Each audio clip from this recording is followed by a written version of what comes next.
What is going on, guys? Thank you guys so much for joining us right here on the channel. This is your Monday Night Raw review for November 8th, 2021. I'm your host, Phil, and this is Outside the Brand.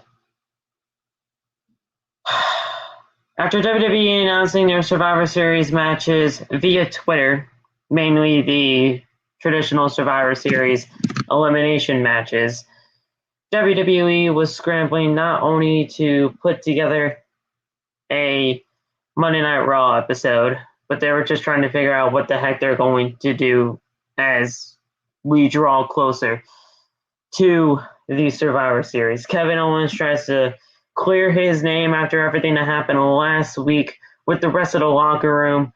Superstars are even getting upset about how the teams were chosen, and much more happened on tonight's episode of the show and over this past weekend. And it's like I said, even some other people were not fans of how WWE handled the decisions on how to present the teams to us. But as we always do, we will go over everything that happened tonight on Monday Night Raw. Now, before I let Loft speak, Loft is the only one joining us tonight, but before I let him speak, I want to tell you guys that if you guys have missed anything on the channel over the past week, all of that is right there on the homepage on the channel. That way you can go check out anything that you may have missed. You can follow us on social media. All of our TikTok links are down in the description below. And if you want to take a listen to the MFN Right remix by Loft and Bash, go check that out. Link is also down there in the description. And while you're down there, continue to hit that like button, continue to hit that subscribe button, turn on the bell for all notifications. That way you never miss when we go live. If we can get this stream to 10 likes before the end of the show, that would be greatly appreciated, as you always do whenever you guys are here. You guys kill it every single time. So, with that being said, Loft, this is just another piss poor excuse of a show that WWE tries to give us, and they just try to pass off as entertaining, when at the end of the day, it's just something we're going to have to live with, because they don't give a shit about what they do here. They just give us what we get, and that's about it. And that's kind of what we have to deal with here. So, other than that, how the heck are you? Beautiful days, beautiful time. Raw was regular old mediocre Raw. You feel me? I mean, it had its bright points. Liv Morgan won the freaking 5-pack challenge, which made me extremely happy. That's all I've been asking for a very long time. If you were in the stream, you saw me freaking dancing for about 3 minutes flat. Yes. And now I'm gonna wake up to a whole bunch of people who clipped that and tagging me. So I can't wait to see that tomorrow morning. You already got my video, so I see 2 are here right now. So wait for this. But I mean, I'll tell you, the only thing that gave me happiness tonight was Liv Morgan. That was the only thing. Everything else was just like regular old mediocre Raw.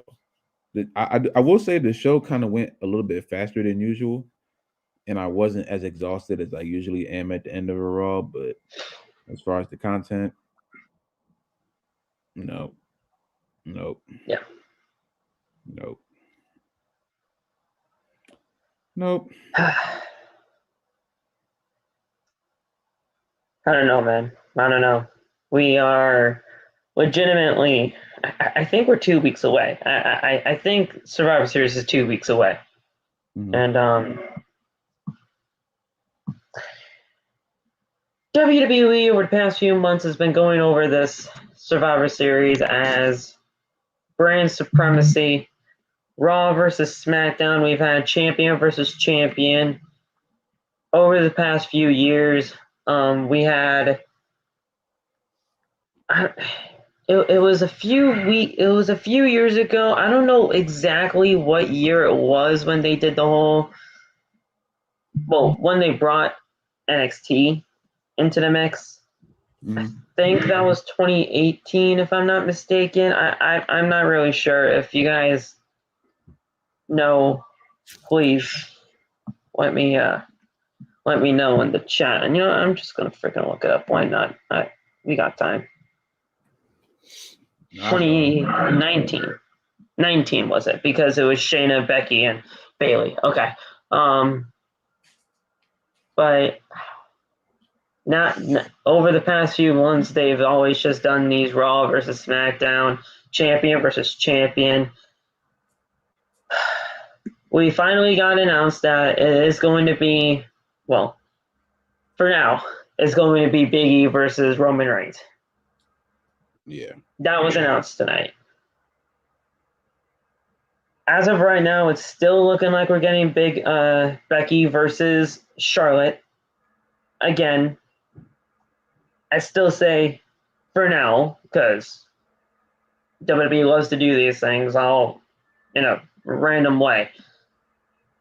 Seth Rollins still has a contract. He faced Kevin Owens tonight in an okay match. Ended in count out. Of course it did, but that's just how WWE does. They try to do debate and switch, and that's how we do things here.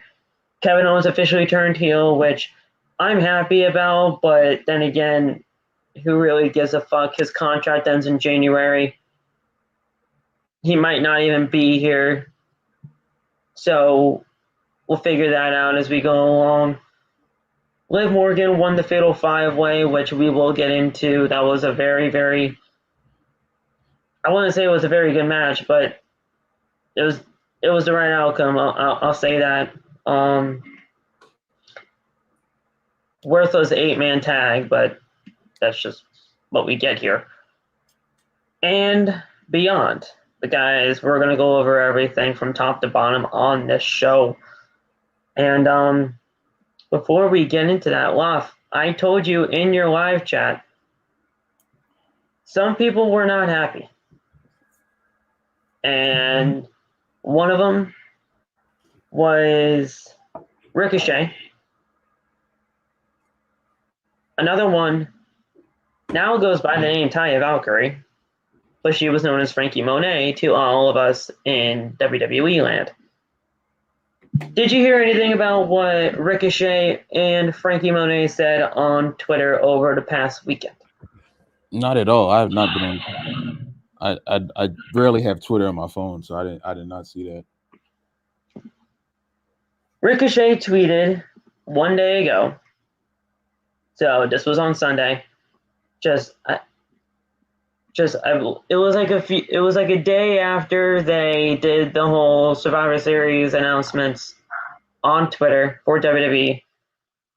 I mean, this is just a very simple tweet, which got 614 comments, 1,022 retweets, 254 quote tweets, and 11,100 likes. Simply saying, what happened to qualifying matches?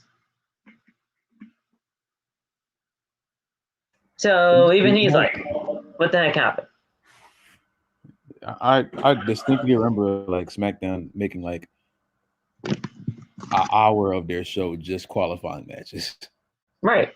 Like back in like 07 to like 09. Right. He's like, what happened to qualifying matches? I'm like, I'd love to tell you, bro. I really would. But of course, JD has to chime in, and he says, "Ask Bruce Pritchard. I am sure the lack of creativity shown is exactly what he ordered." So, always has to jab in that Bruce Pritchard comment, but it's true. WWE doesn't give a shit about you. WWE doesn't give a shit about me. WWE doesn't give a shit about their product. They just say, hey, you know what? Pick these 5 random assholes out of a hat. There you go. That's your 5 on 5.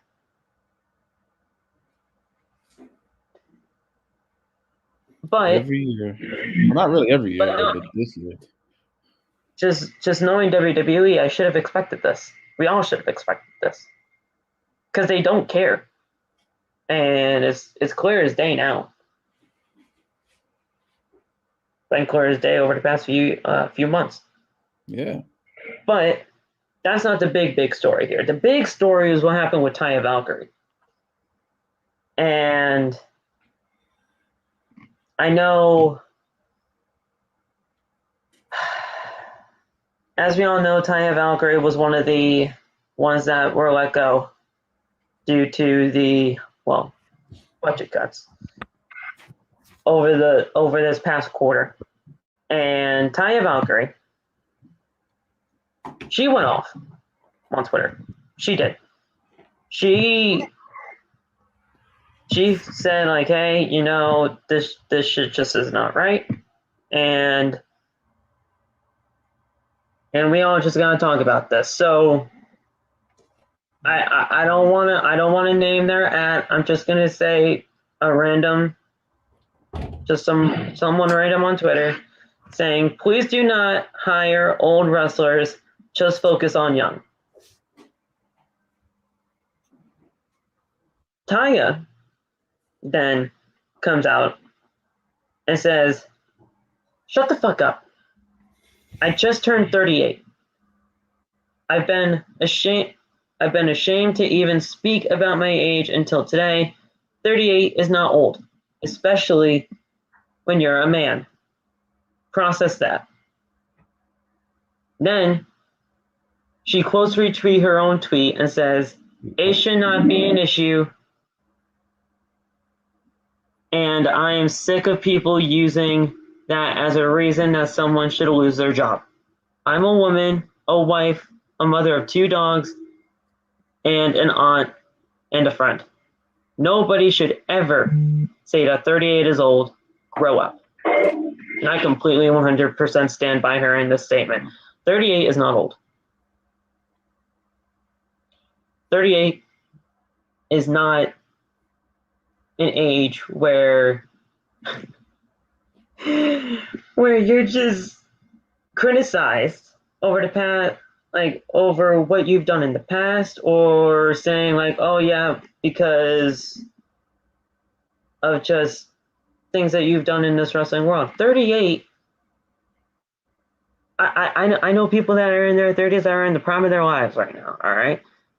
And she is fantastic. She's going to find work elsewhere. We all know that. But when someone random says, don't hire oldies, focus on the young, yeah, okay, maybe they have a little bit of a mindset saying, oh, yes, you should focus on the younger talent, which we've all said we got to focus on, like, the young stars of this company to get them where they need to be. But Taya Valkyrie was great, and she was used piss poorly in NXT. She never got what she deserved, and at the end of the day, she was just wrongly fired.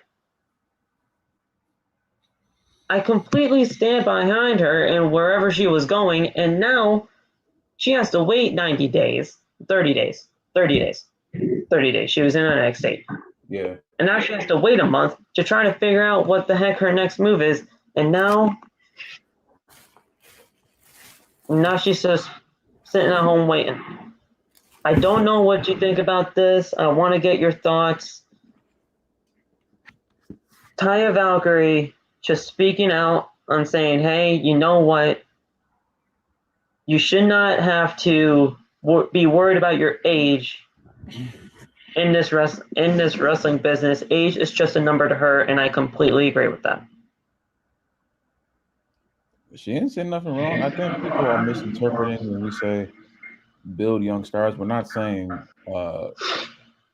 stop hiring people that are above the age of 30 or whatever. The point really is to stop catering to nostalgia and stop having all of your shows be based off of the top 15 stars of us growing up. You know, I think that's what people are misinterpreting, because when we say that we want new stars on the show, we don't want to see John Cena and Randy Orton and all them at the top of the show anymore, because we've seen that for the prime of the company. That doesn't mean to stop hiring people that are above that or in that age bracket, because now you have wrestlers like people are saying in the chat that can go farther than a lot of people that are younger than them. And I didn't even realize Boogeyman was 40 when he had his debut. So it's like, even then, and Boogeyman had a prosperous career in WWE. So it's like, I don't understand why people go that route as far as like trying to interpret who the company should sign and what age bracket it's in. We all know that Vince wants a certain age bracket in the company right about now. Yeah. But at the same time, there's a huge nostalgia issue in WWE, which I'm not gonna lie, I cater to as well, because I mean, when you have this company that has been so good for a certain amount of years and they just turn to being bad, you're gonna want to do everything you can to bring it back to the good. So that means wanting to see the Cenas and the Ortons and the whoever back on the top of the show, because at that time the show was freaking amazing, you know. So I blame them, but I don't, because I'm an aspect of it too. Seeing that I want Jeff Hardy to win every single championship ever, even though he can't, like body wise, he just can't. But Yeah. it's just I think it's just a big misinterpretation. And I've always been a person, I've always been raised to never ask a woman her age. That's just the way I was brought up. So people even going at her like that, even on Twitter, for they don't even know her in real life. That's even more disrespectful. So they definitely need to chill out with that. Yeah. But her going off, I mean, shit. I feel she has a whole lot of built up emotion too, because she just got wrongfully released from a company that is obviously trying to throw themselves in the trash for some reason. So I mean, I didn't see anything wrong. She said she ain't say anything that was wrong to me. It's just it's a weird interpretation. We have a lot of fans in this community that they understand the concept of what we're saying, but then they interpret it wrong, and then they start to get comfortable with the fact that social media makes it so accessible to talk to your favorite superstars, technically, even though they probably won't answer. It makes it very accessible for them to talk to them, and they think that they can just say whatever. But you really can't, because these people are people just like you. Just because they're on a show does not mean they're not people, you know, and they will reply like we saw And tonight. here's the thing: when you at them, it gets put into their notifications. They're gonna see it. Their phone's gonna So light they're up. gonna So, see it. they might not reply, but they will see it. Especially if, like Phil said, if you tag them. So people are walking into this, you know. Yeah. I mean, it's. I I'm not admit, a big I fan of the walked whole. into the Titus. I walked into the Titus blocking because I tagged Titus in the hashtag Titus Catering. So I walked into that. But you know what? That was my fault. That was my wrongdoing. I know what he does for the company, but I did it just because out of the whole, and I did it out of the R-Truth whole 24/7 title bullshit too. But hey, you know, I was wrong. Yeah. I was wrong. And you know what? I'm blocked by them now. But you know what? Hey, I admit that I was wrong. And you know what? I just have to live with me being blocked now. But also, I have to reach some other ages because these guys are at the top of the company right now. And these guys are even older than Taya at the age of 38. So Drew McIntyre, 30. Well, he's younger, but 36 years old. He's at the top of the company. Damian Priest, 39. Look at where he is now. Dolph Ziggler, he's at least being used. 41. Miz, 41. Sheamus. We all know how much WWE used Sheamus over the past few months. 43. These guys are still doing it at a high level in this company, and it's, listen, I completely stand by Taya. I think she's gonna find work elsewhere. She's just gotta wait another 20 8 days now because, well, wait, no, Thursday. She's got to wait less than 20, a little more than 20 days, and she'll be set. She'll find work elsewhere. But I just wanted to get everybody's attention to that because age should not be. Well, first of all, never call out a woman for her age. Like that's that. I mean, that's just not. That's just never right. But when it comes to these when it comes to these human beings, like I've said, they see it, they deal with it on a daily basis. We are a toxic group. We are a toxic fan base, and we say what we need to say, and when we say it, we just don't even care, and we just say it just to say it. And then these people see it every single day. And we just gotta think. We gotta think before we post, and even I have to remind myself after that because I just say some things out of a whim, and sometimes I get ostracized for it. But hey, you know what?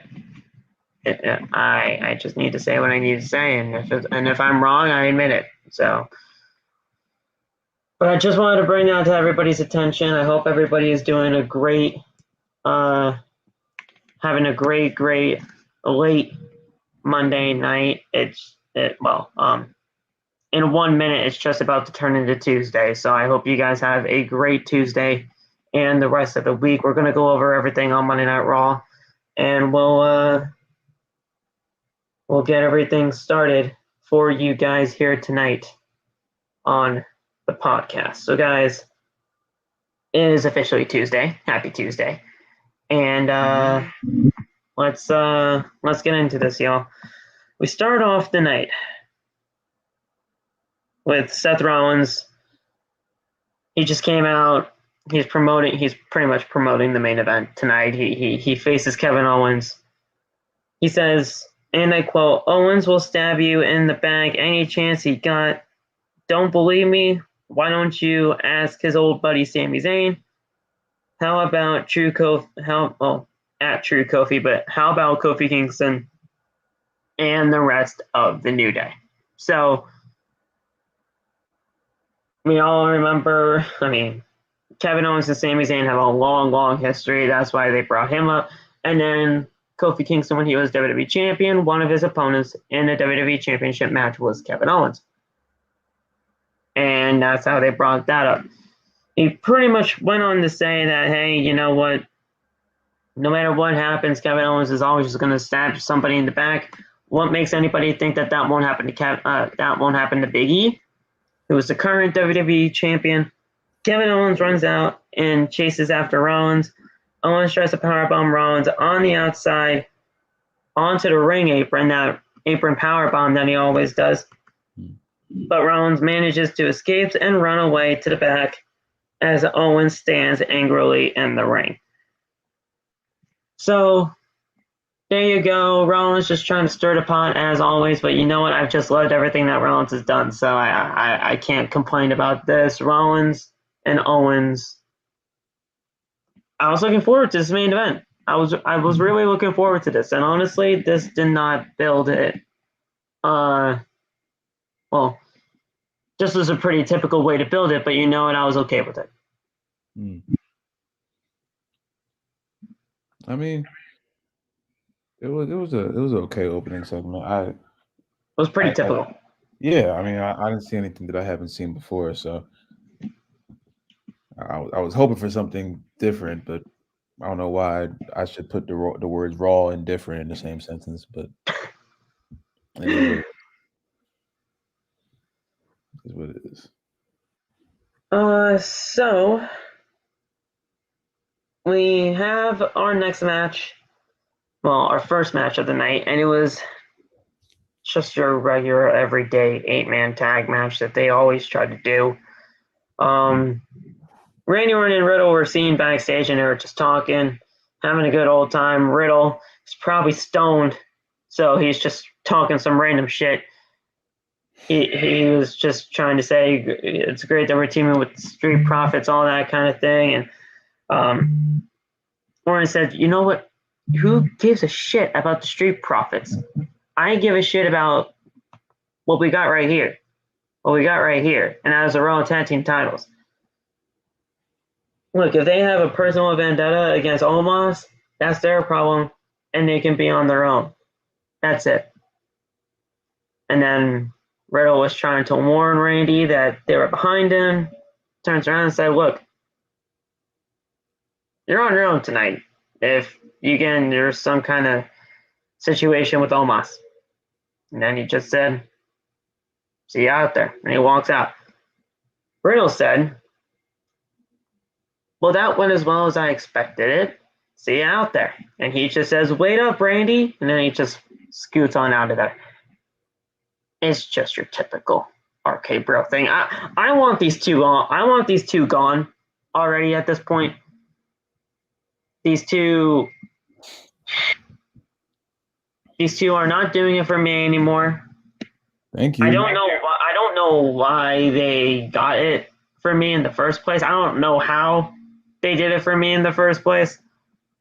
But now it's just getting old. It's getting old quick, and I'm just waiting for Randy to turn on him. But until then, we're still going to get RK Bro on our TV screens. Mm-hmm.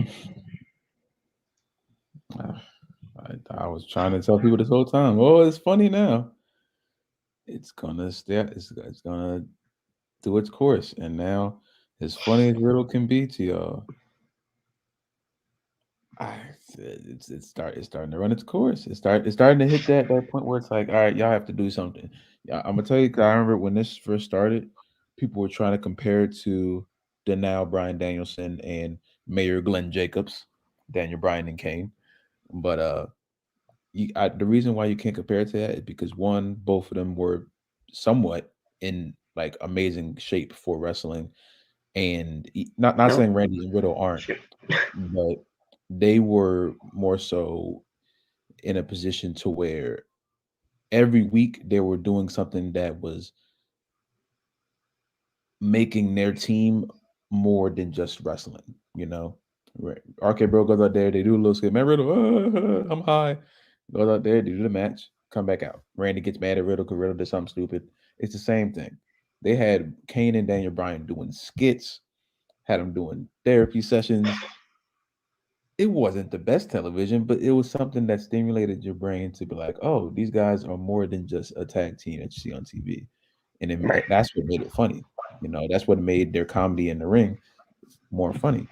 You know, so doing this good cop, bad cop routine, it's only good unless you know how to fully immerse it into your thing. And it's like, I think NXT knows how to do it the most. I feel like NXT has a lot of periods of time in their show now, which was a bit like the Duke Hudson's thing and whatever Cameron Grimes is doing, and if LA Knights is outside, they do you know.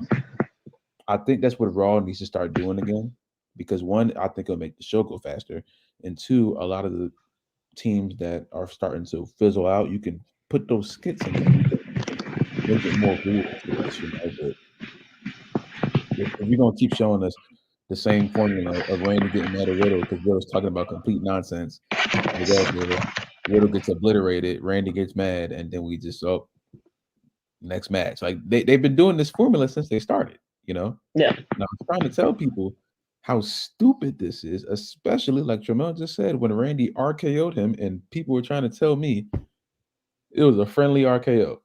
That's like me just walking up the field and slapping him and say, "Oh, it was a friendly slap." No, he's gonna be mad at me. I just slapped him.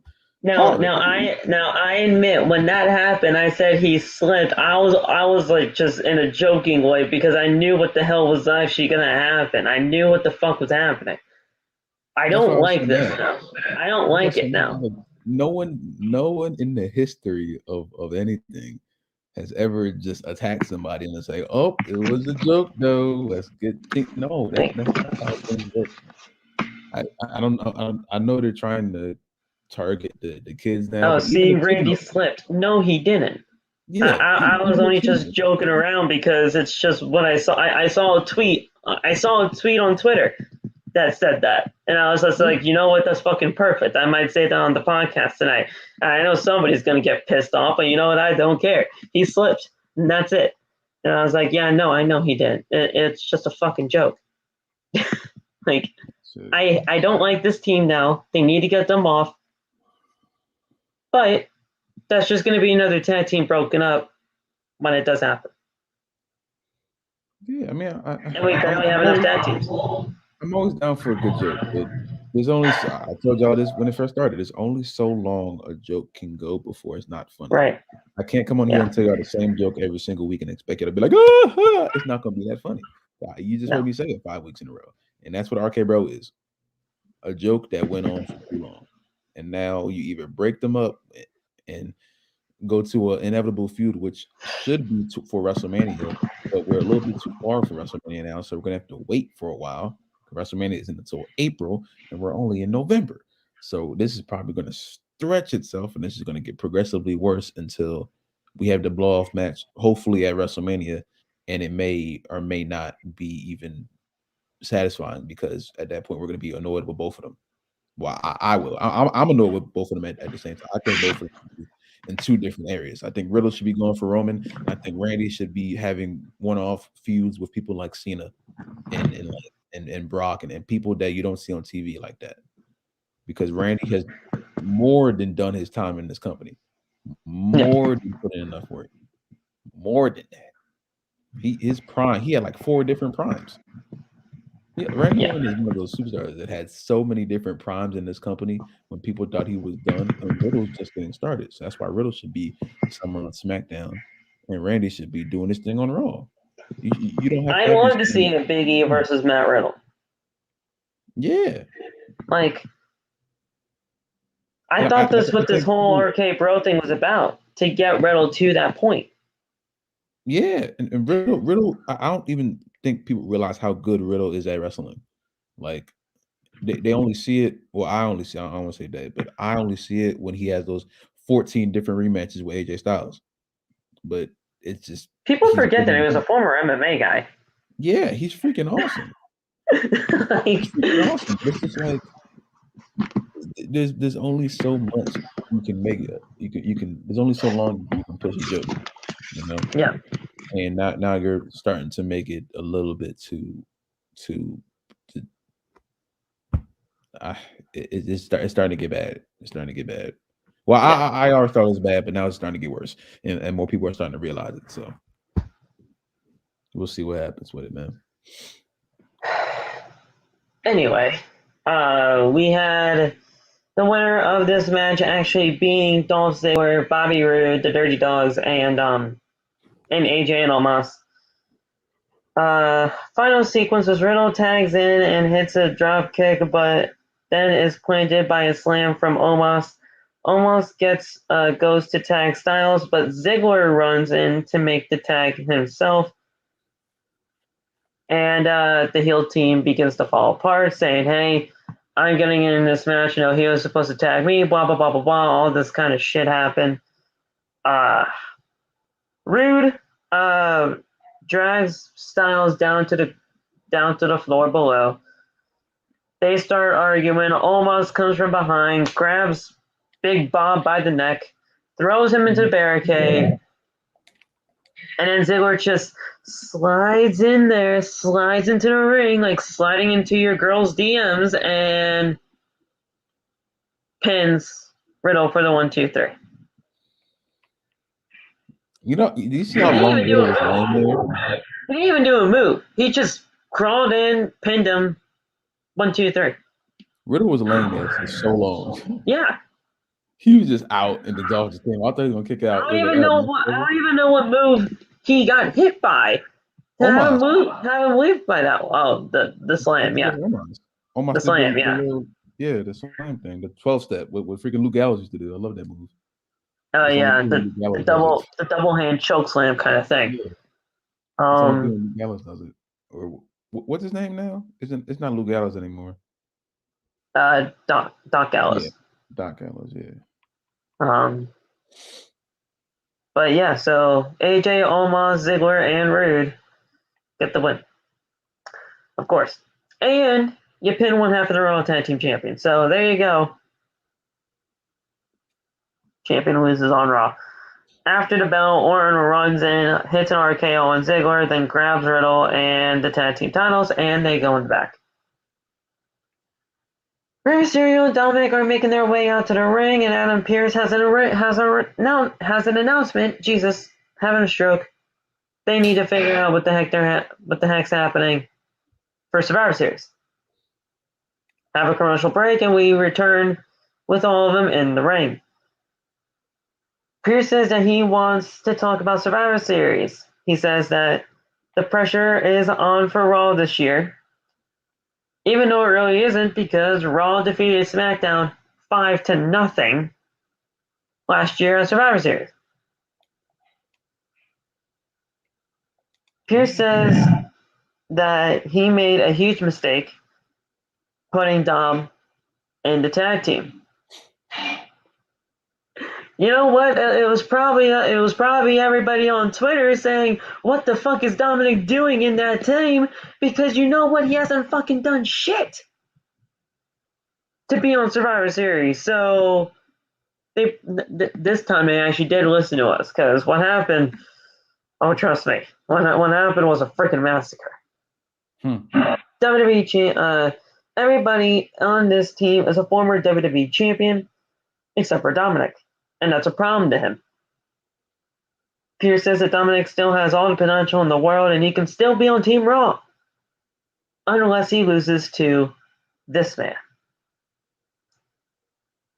It took a little bit. It took a little bit for Big Bob to get there into the ring, or just to get to the ring entranceway, but once you heard that lightning bolt come down from the arena, you're like, oh, yep, Dominik's gone.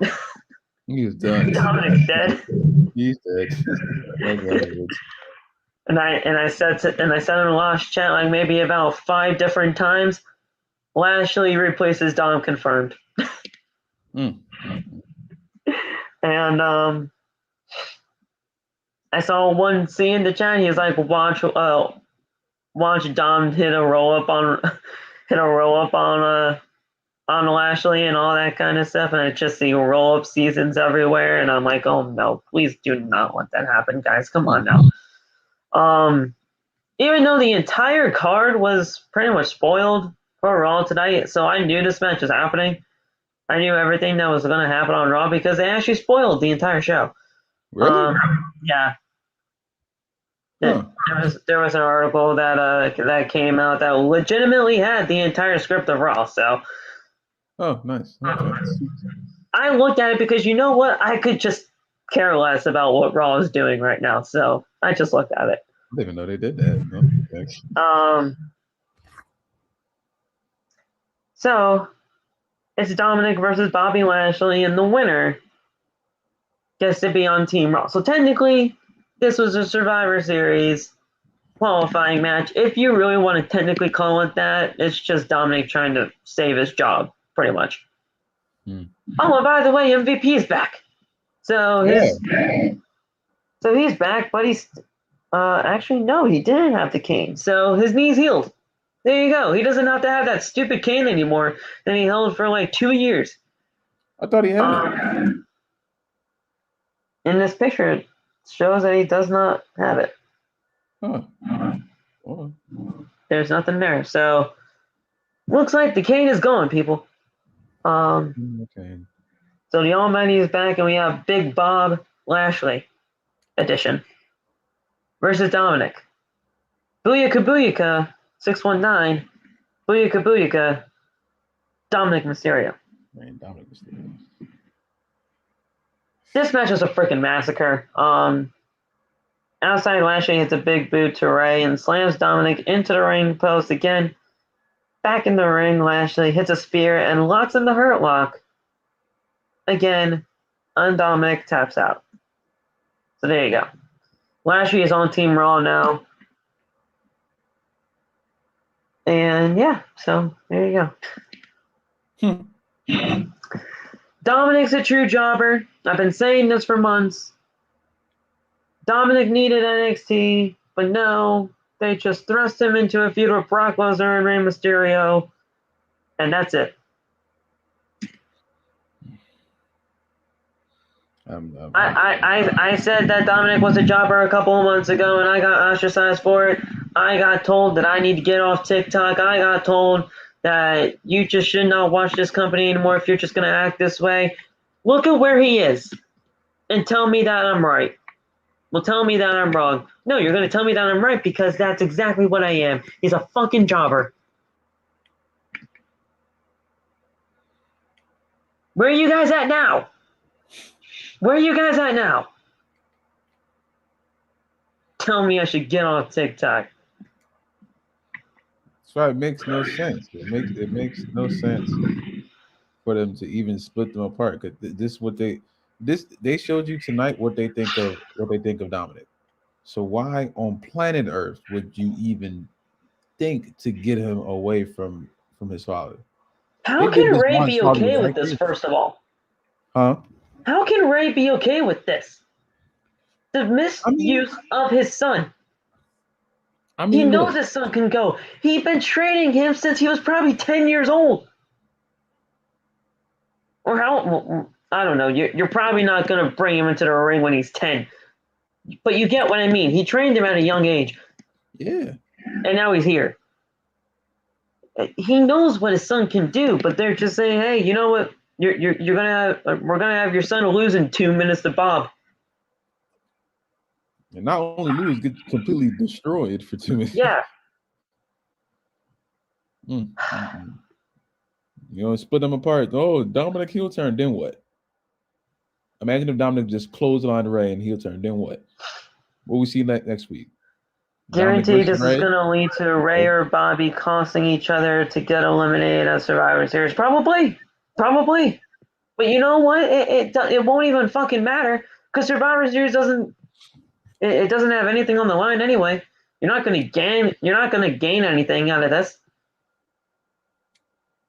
Go back it's not a couple of videos at this point because I admit I post a lot of videos on TikTok, but go back like a few rows on my Twitter. I did a video on how I would restructure the WWE calendar for pay-per-views. The way that I would have Survivor Series, you have your Survivor Series team. Whatever team wins, those people get a five-person ladder match, a TLC. Winner gets the match at the Royal Rumble for their world title. You get a contract, and you earn a shot at the world title for the Royal Rumble. And then the four people that did not win that ladder match are the final four people are the final four people for the Elimination Chamber or something like that. Or something that you can get them into the Royal Rumble or something. I don't know. But you got to give them some kind of incentive just to be a part of the Survivor Series team. That way they can actually feel like they're actually fighting for something instead of just brand supremacy when they've only been on this show for about a month. It's ridiculous.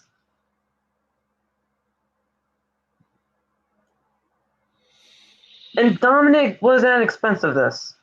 Dominik, a 24-year-old kid, is at the expense of everything.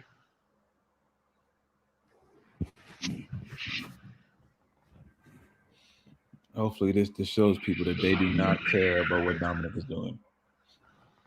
So either you get rid of it now, which I don't think they will get rid of it now, but either they do that or they sit here and watch as Dominik continues to get buried. Because there's 5 spots in the Rumble. There you go. See? Xavier Woods actually has the right idea. Look at that. That would make sense. I said, since in my thing there would have been a pay-per-view in December, there's no pay-per-view in December, I would have said all 5 people get inserted into a ladder match at TLC. Winner of the ladder match gets a match at the Rumble for that brand's World Championship. The rest of the other 4, they can get some spots in the Royal Rumble. The last 4 spots in the Elimination Chamber or whatever. But you need to have some kind of incentive. Yeah. Because these guys have only been on the show for about a month. For Raw. The only person that's actually not been on the show for only a month that's on Team Raw is Bob Lashley now. Pretty much.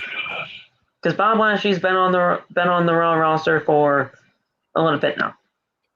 And we all thought he was going to go to SmackDown. That obviously didn't happen, but there you go. Yeah. But after that, Seth Rollins approaches Alpha Academy, said, "Hey, you guys believe me, right? You guys don't believe Kevin Owens. What the hell? Like, why would you believe Kevin Owens? All this kind of stuff." Gable mentions that he earned a 4.0 and a master's degree at Full Sail University, and that he believes Rollins and not Kevin Owens. I don't give a shit about where Chad Gable went to school. I don't give a shit about his GPA. I don't give a shit about anything that Chad Gable earned to still, because you know what? They're just an absolute joke at this point, who I believe should have been SmackDown Tag Team Champions, but of course they just don't do what they need to do. I don't give a shit about where he went to school. Yeah, I'm cool off there. They don't have to tell me. I do not care what school he went to. I promise. They said that like 4 times tonight. Oh, you graduated? Okay. I graduate next year. That works for me. Like, what are you telling me for? That's great. Like I graduated school too. I did too. Where's my parade? Where's my parade? Do I get a match dedicated to me on Raw? No. No. You want a match on Raw? No. Oh. No, I don't get shit dedicated to me. Biggie took on Chad Gable. Last time Chad Gable was on Monday Night Raw was last week. He faced Finn Balor. Well, no, wait. Yeah, right? He faced Finn Balor. Great match. This match, squash. Squash. I don't know about that. This match was very short. Chad Gable was pulling out the moves. I enjoyed this just because I like watching Chad Gable wrestle, but he annoys me because his character is stupid. I think his character is really annoying. So, but he was pulling out the moves against it. I knew he wasn't gonna win. Cause I couldn't imagine him just beating the WWE champion on a random episode of Raw. But Chad Gable was pulling out the moves for sure. I admit, Gable looked good here. He did. But at the end of the day, when you're going up against Big E, you don't got a shot. Big E hits a big ending, covers for a 3 count. After Gable did hit him, he hit a moonsault. He did the whole O'Connor roll German suplex, which looked great. Pinfall for a 2 count. That looked phenomenal. I will say that. The O'Connor roll German suplex into the cover with the bridge for a 2 looked fantastic. Biggie and Chad Gable pulled that off to perfection. But Biggie was the ultimate winner here, and just got to expect that. Now, why is Biggie the WWE champion? Having a match in the middle of the show could have at least give him the second to last match, if not the main event. That's just how they're treating Biggie as WWE champion. They don't care. They don't care. His name isn't Roman or Reigns, so they don't care. They don't care about Big E. They don't care about the WWE Championship. None of the titles mean jack shit in this company. They just don't care. Roman or Reigns, they don't care. And he is not either. Honestly, they don't even give a shit about the Universal Championship because, hey, you know what? They're not sending anybody out for Roman. Yeah. They're not going to send up anybody for Roman up until January 1st. That's funny. Because we're not going to get anything on Survivor Series because that's Biggie. So the title's not going to be on the line on Survivor Series. There's no pay-per-view in December. So January 1st. That's the next opponent for Roman Reigns. That's the next opponent for pretty much anybody that's a champion.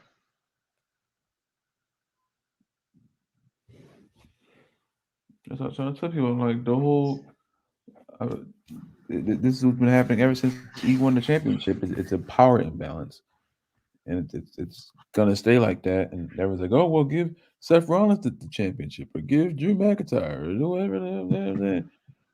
It won't make a difference because you don't fix a problem by completely erasing the problem.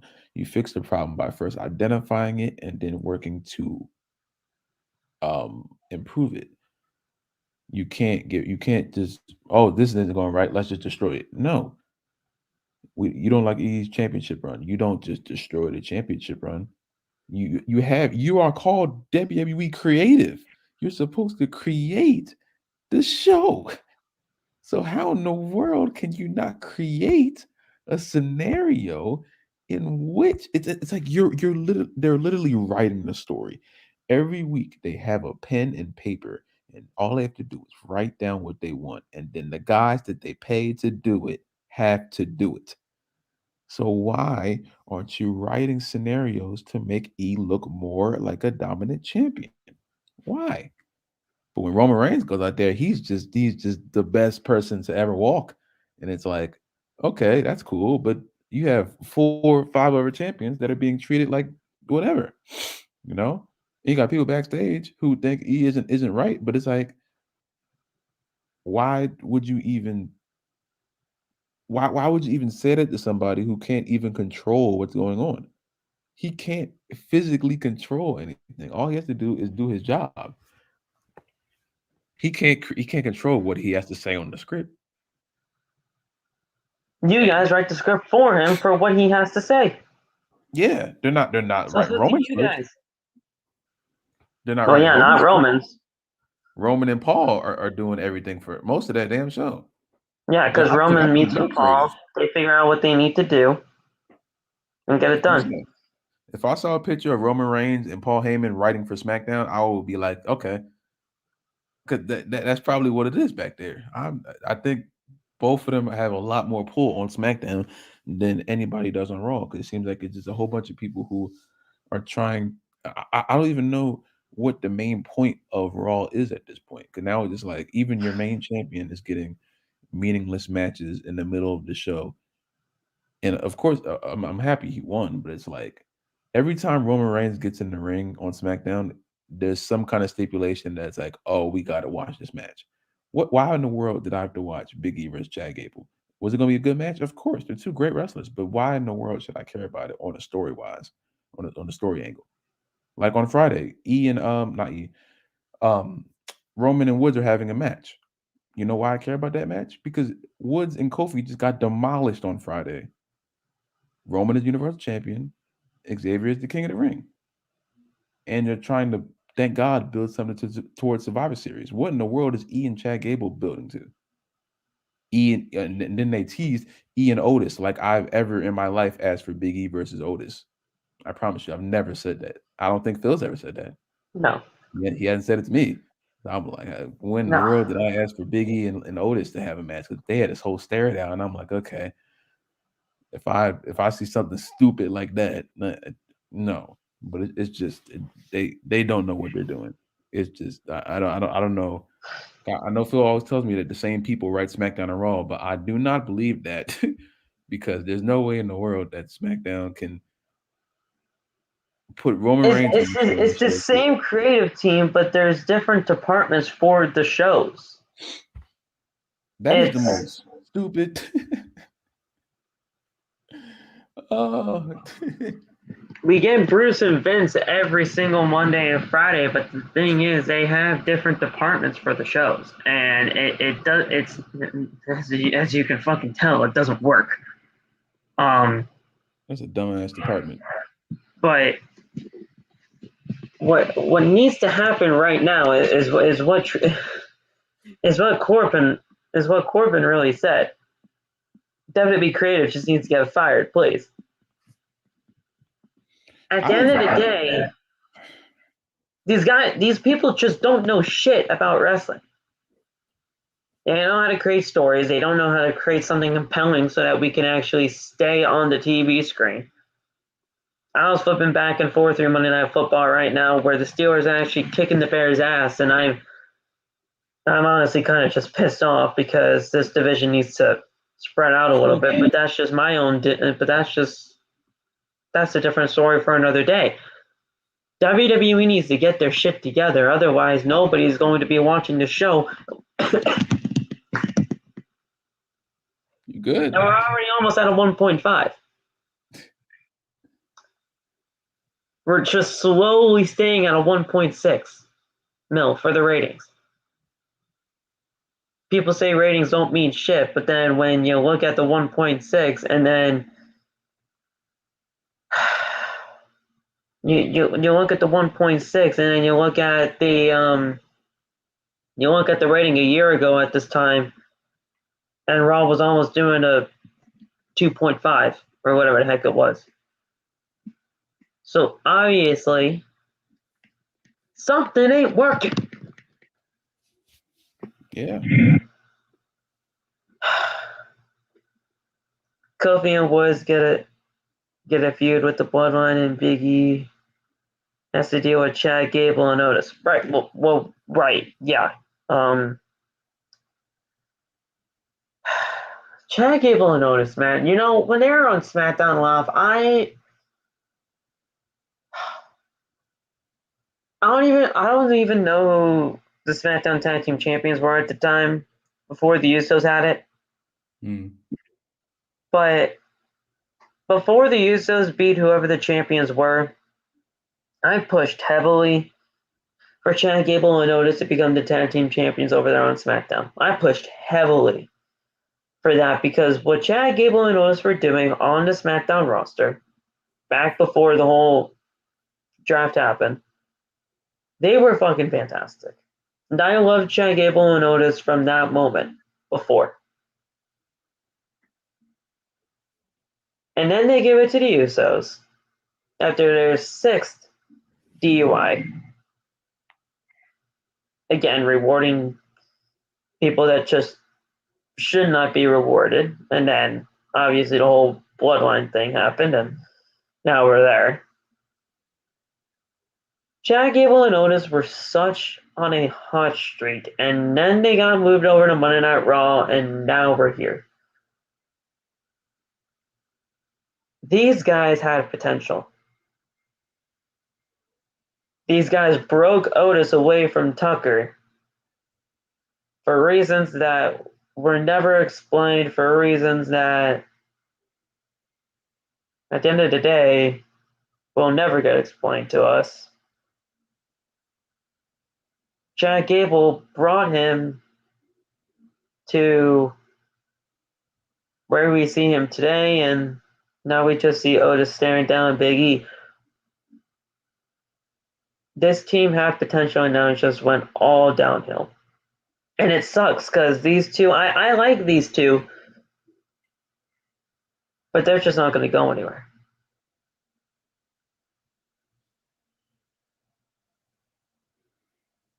It's crazy. It's crazy.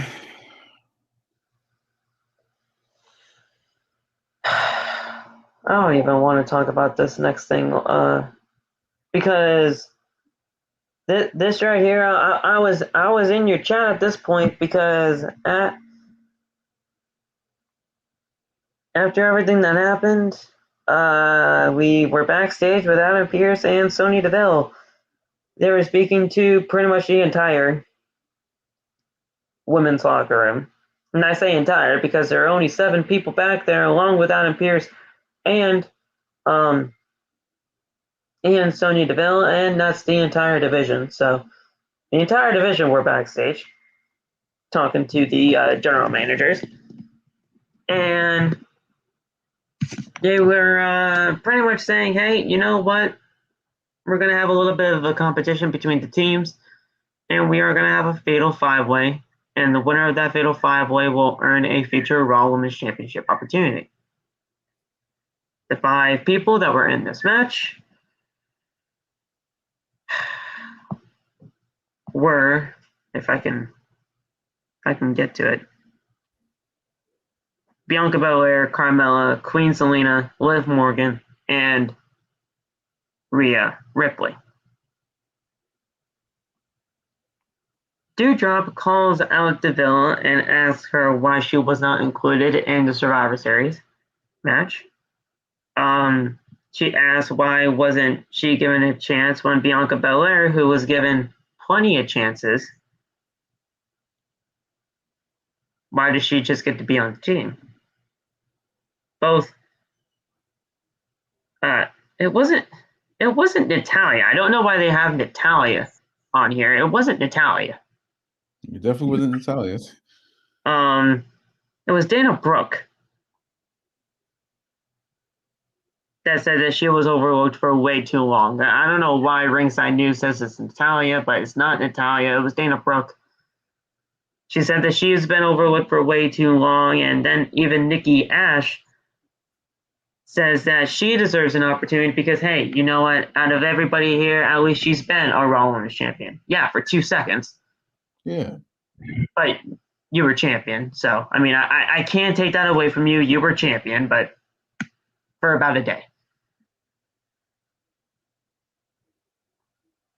Carmella taunts Nikki, and then Rhea defends her tag team partner, and then everybody in the room just begins to argue with each other, and we just go to the backstage area where Dominik and Ray are being checked out by the doctor.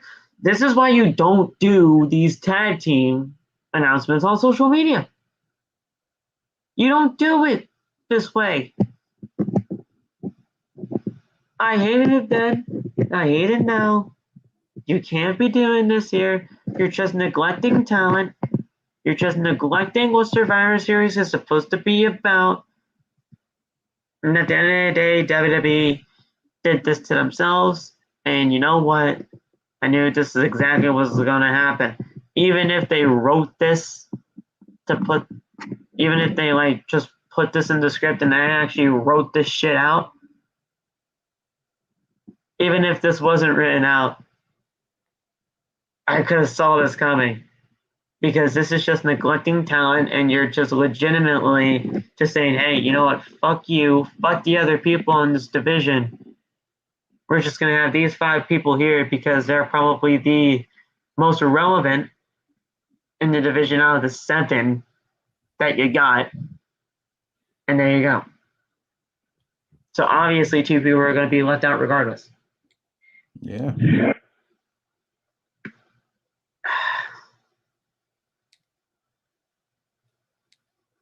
But yeah, I'm the one that says, "Oh yeah, just wait for things to happen. It'll all come back to make sense in the end." What's gonna make sense out of any of this?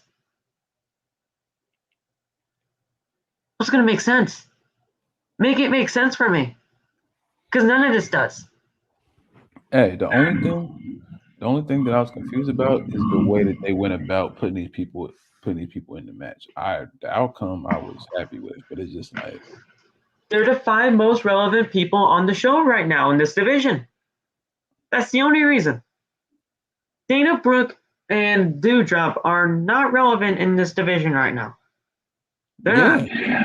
That's why I was confused on why they were trying to make a point, and I'm like, Dana Brooke has not been on TV and I don't know how long. And the only thing Piper's been doing is a go away feud with Eva Marie. Eva Marie's not even here anymore. So it's like, And what are you arguing about? I was asking you in the chat. I'm like, all right, who were the people that got released out of this roster? And by just out of this roster, I just meant in general out of the releases that were a part of the 18. And I was making the point that saying Dana Brooke was the one that was overlooked when you got people like Frankie Monet, when you got people like an Ember Moon, when you got people like you know what? No, I'm just gonna stop there. Ember Moon. Oh, you know what? No, I'm not gonna stop there because Mia Yim was on the main roster for 2 years, and you don't think she's been overlooked? Repeatedly. Ember Moon. She was on the main roster for a couple of years. Didn't get shit. She had one rivalry with Bayley that did not really go anywhere. She begged to go back down to NXT, and they didn't do shit with her. They made her win NXT Tag Team Championship gold with Shotzi, and we all know how the NXT Tag Team Championships mean down there in NXT, so that went to shit. And then she got fired over there. Wrongly fired. I'm not saying that she deserved it, but she got wrongly fired. And then Frankie Monet, we talked about that like in the first 20 minutes of the show. So all of those women were overlooked. Not just you, Dana. And then Dewdrop, she's just like saying, hey, I'm here too. So it's not just Dana. Yeah.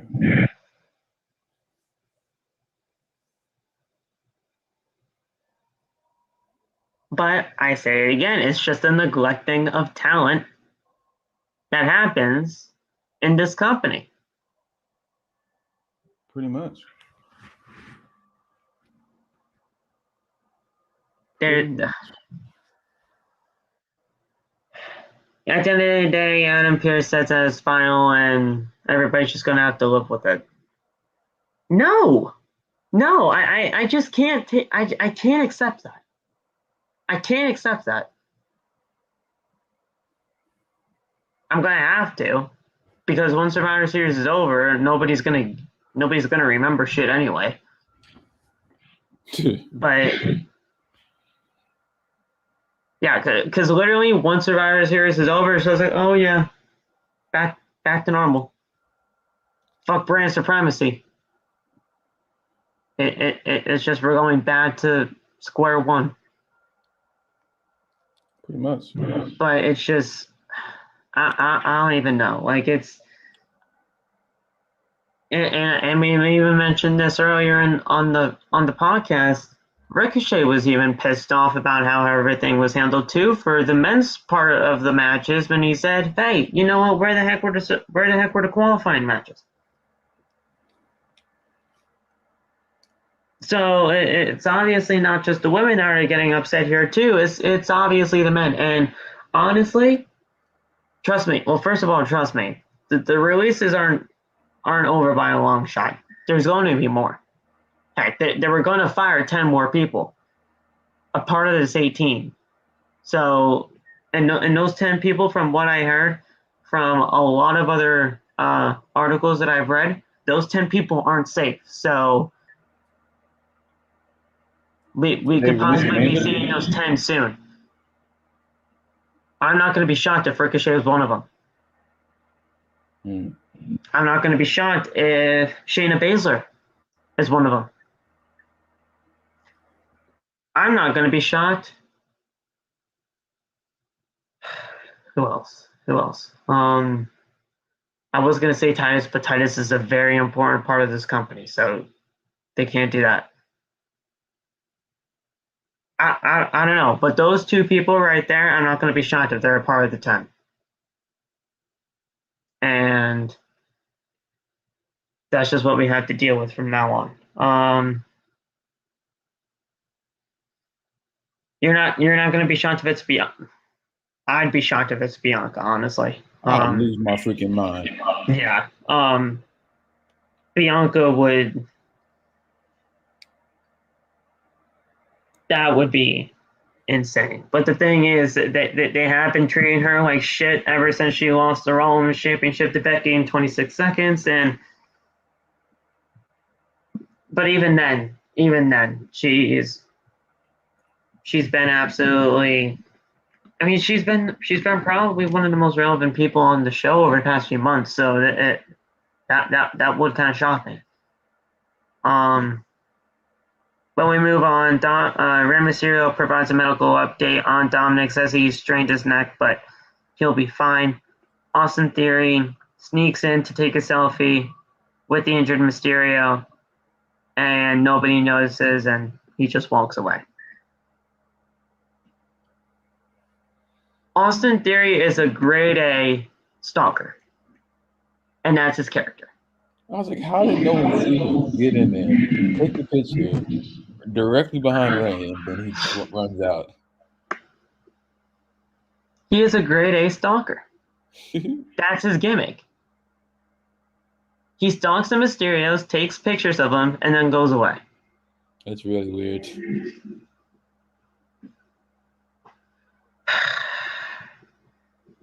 Next thing, we're going to be getting some allegations or solicited voicemails about something. Just like that John Cena AJ story in 2012. Oh, God. I don't know who the woman is in this situation, but hey, you know, they'll probably find somebody.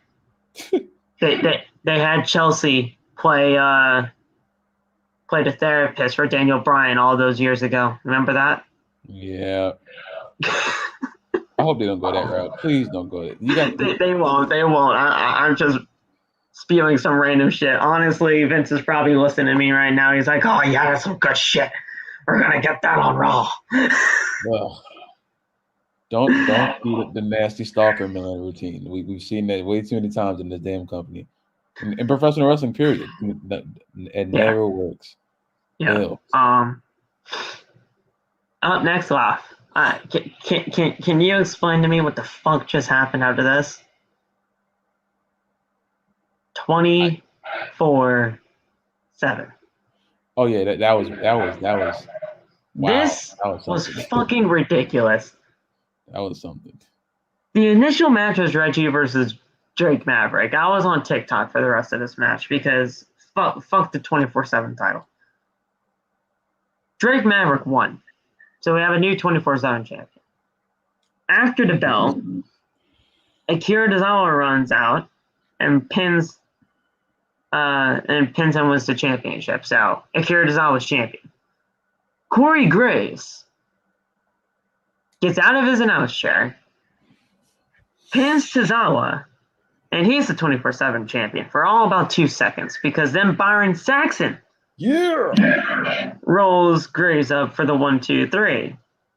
And then Maverick rolls Byron up and was the championship back. And then runs into the ring. Reggie then goes for a cover and wins the championship again. And he just runs away as the champion. And at the end of the day, Reggie just he just basically retains the championship after 4 to 5 title changes. I don't know what the fuck just happened. But we had 2 commentators win the gold. Jimmy Smith was pretty much the only smart commentator here, just saying, "Hey, you know, I don't give a shit about this shitty championship. Why would I want to get up out of my chair and become a worthless champion for all of 2 seconds?" that could be Corey Graves and Byron's job, especially Byron, because Byron's a piece of trash. Yeah. At least that's what Jimmy's probably saying in his head. I like Byron. Yeah. But Byron's an okay dude. Acknowledge Byron. You say his name. The thing is, we never even got to see a chance of him in the ring because, well, fuck concussions or whatever happened to him to make his in-ring career go goodbye. But yeah, and then Corey Graves is a former NXT tag team champion with Neville. So you go. But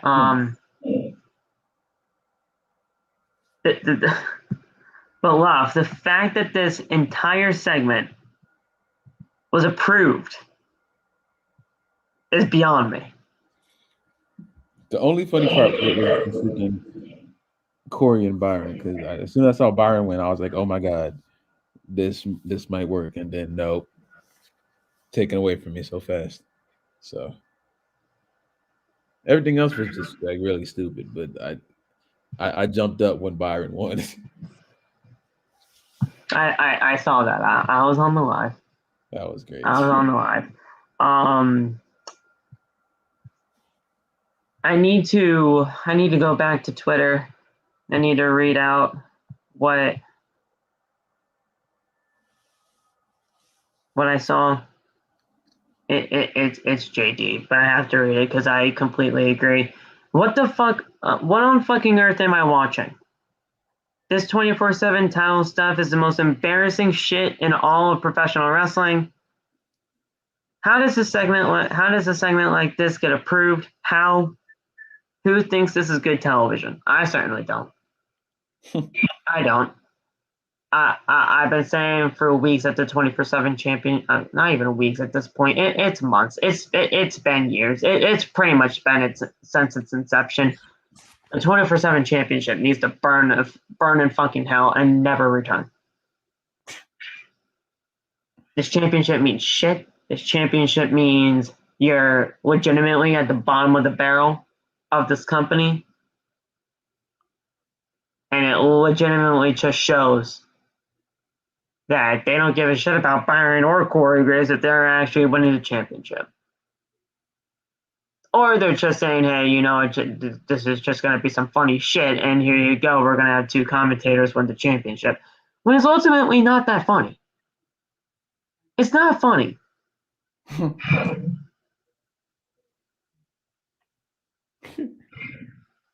I might be the only one because I was laughing the hell out of me right now. But you know what? It's not funny. I can't get behind this. I'm laughing because it wasn't funny. It was just like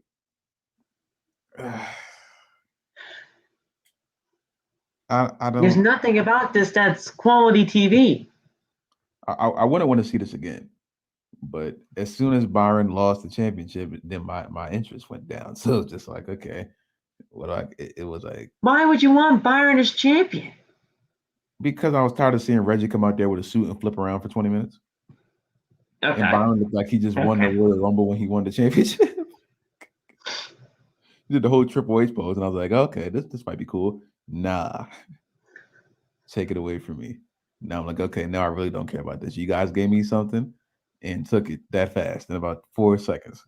So that if Byron came out of this as the champion, I would have been a happy man. But nope. 4 seconds gone. Now you just made a bad segment. You could have got me. You could have had me, and you lost me. So there, that's that. Shit. Well, yes, Corbin. The women's tag team championships need to burn 1,000 deaths in hell as well. But again, like, well, there's just no tag teams for that championship, so that's why they need to leave. But these championships that don't mean shit don't need to be here. But then again, you can pretty much say that for all the championships in WWE because none of them mean shit. WWE Championship means shit. Intercontinental Championship means shit. United States Championship means shit. Raw Tag Team titles mean shit. Raw Women's Championship. You can kind of argue that don't mean shit.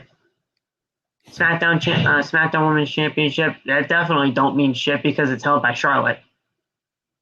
SmackDown Tag Team Championships, they lose every single week.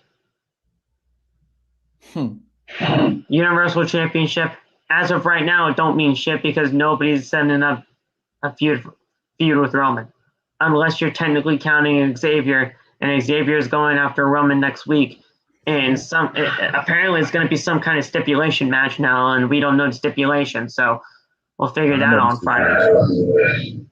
You know it? What is it? Yeah, I'm getting it right now. 1 second. Okay, I read it earlier and I was like, huh. I didn't read it. I was gonna read it earlier on today. Oh, earlier on in the day, but I just didn't get around to it. Woods and Reigns will battle on SmackDown for the right to say who rules the blue brand. Who's the one of the blue brand? Who rules the blue brand? They're really fighting for the right to say, I'm the real king. And that's all it is. That's literally what the stipulation is. Just to say I'm the real Mr. Krabs. So yeah. Oh God, SmackDown's gonna suck on Friday. And Roman's about to run through him. You know, I would love if Xavier won, but Oh, I'm gonna have some shit I'm gonna have to say on Friday, so you guys better be prepared. Whew. Xavier should not have won King of the Ring. There, I said it. I'll explain more on Friday. Now that right there is tough.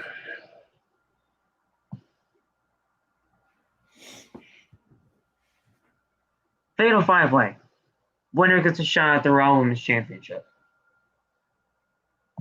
We have these 5 women compete. Bianca Belair, Carmella, Queen Zelina, Liv Morgan, and Rhea Ripley. First of all, I have to just address Zelina Vega. I don't care what the heck anybody says. I don't care if anybody clips this. Clip this all the fuck you want. I need to say this. And Loth, you can chime in after this. Zelina.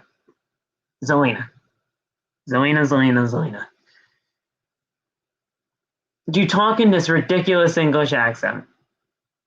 Loth, I know you hear it too. Where does she reside, Loth? I don't know. So. Queens. Oh. Okay. Queens, New York. Nice. She's a New Yorker. Okay. Stop with the shitty fake accent. You're from Queens. It doesn't work. You don't need to have some fake shitty accent to prove that you're royal or that you're a queen. Be a dick. Be a dick. Be a dick. That's how you're supposed to be a queen. Be a dick. Win in shitty ways. That's fine with me, but don't put on some ridiculous shitty accent when you're from New York.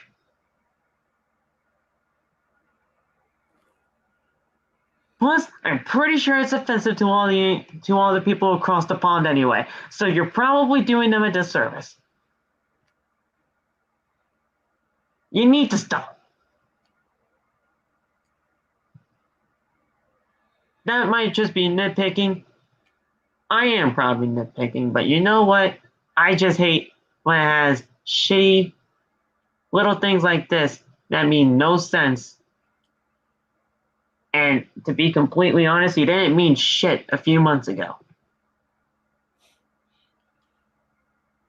Jamel, that's exactly what I was about to say. I'm like, bro, do I like the little accent? It's not. It's weird, kind of, but Booker T did that for about 2 years.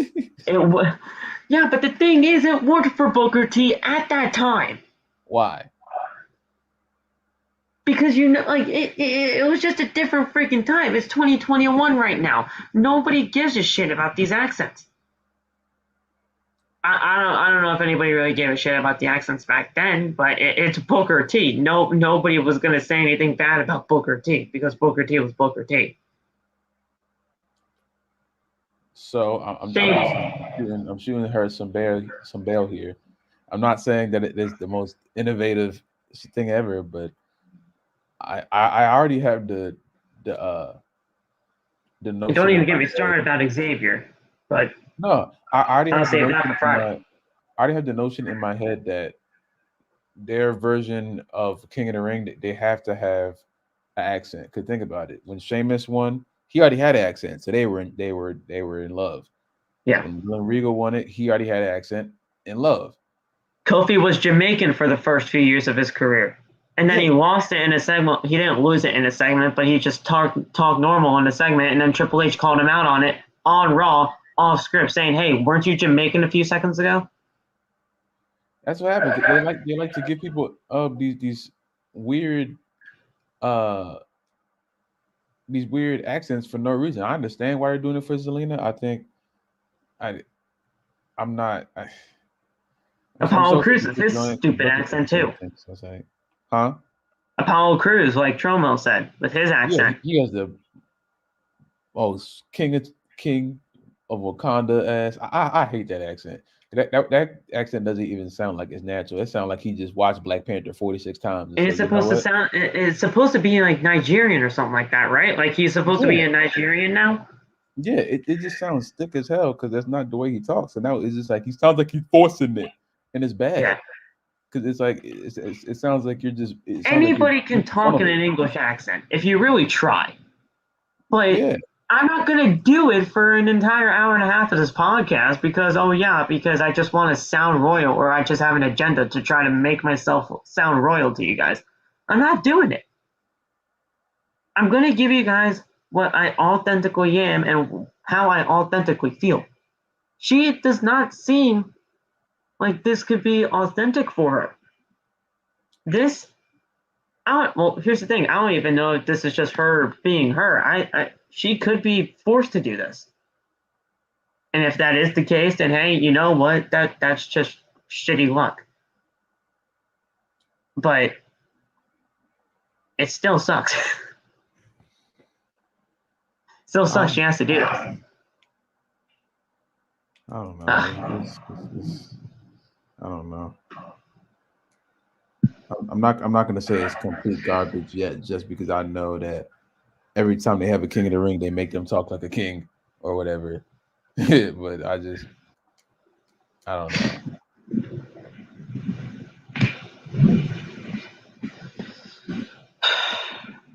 And trust me, I'll have some words I'll have to say about Xavier, but I want to see what he does on this Friday, because last Friday he kind of just made the King of the Ring look like a complete joke, because apparently a lot of people that I've talked to, and in the grand scheme of things when it comes to professional wrestling, they're saying that, hey, at this point, it feels like they kind of just gave Xavier and Kofi in this stance the King of the Ring, because, hey, a lot of people are thinking that the New Day is kind of getting stale. To them. They've been getting stale. I can see that. I can see their point. I can. But when you have Sir Kofi Kingston and King Woods, they're still shaking hips. They're still having fun.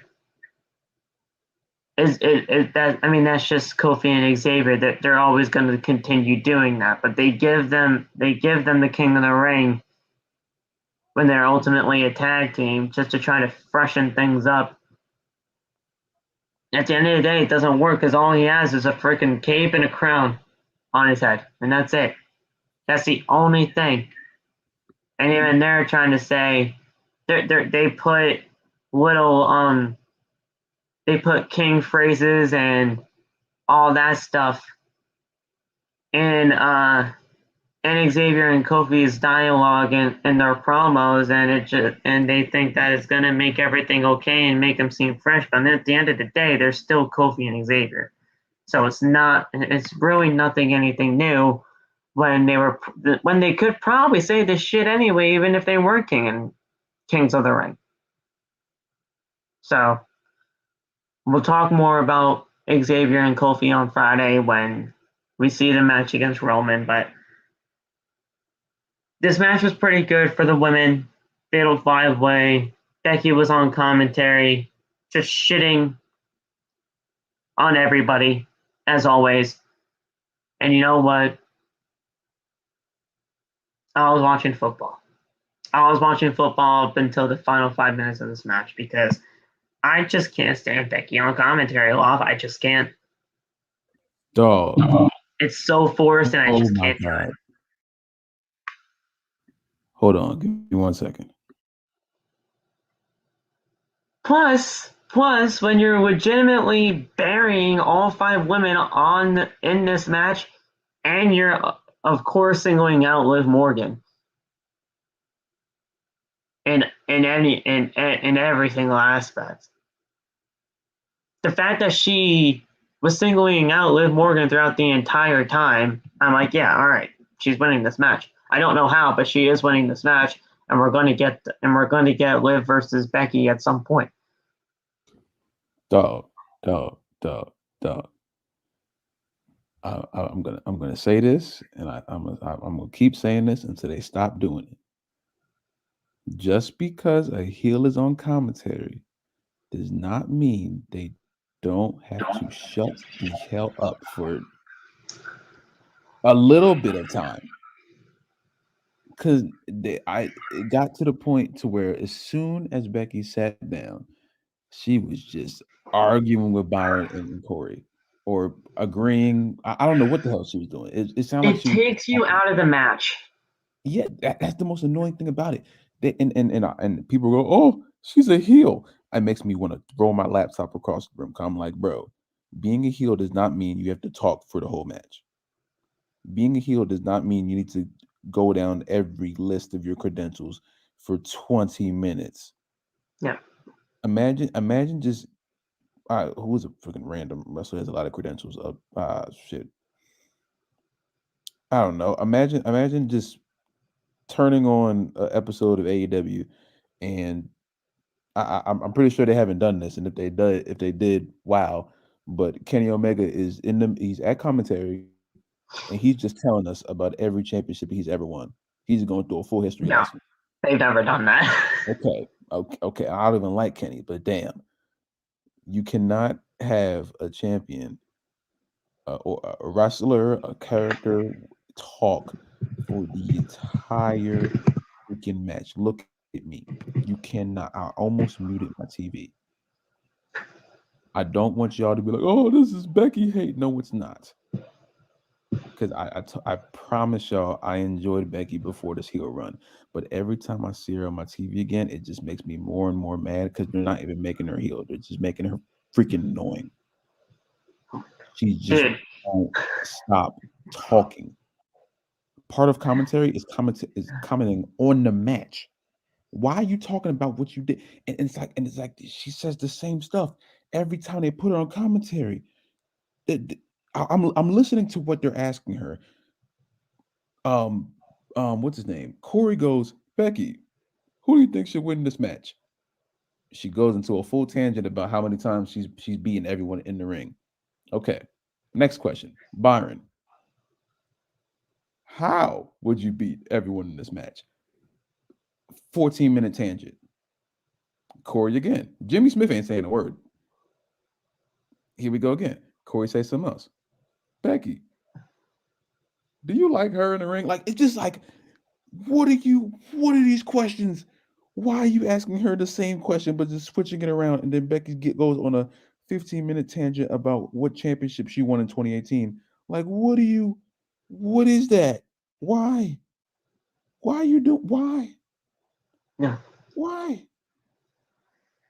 Why are you doing that to me? To us?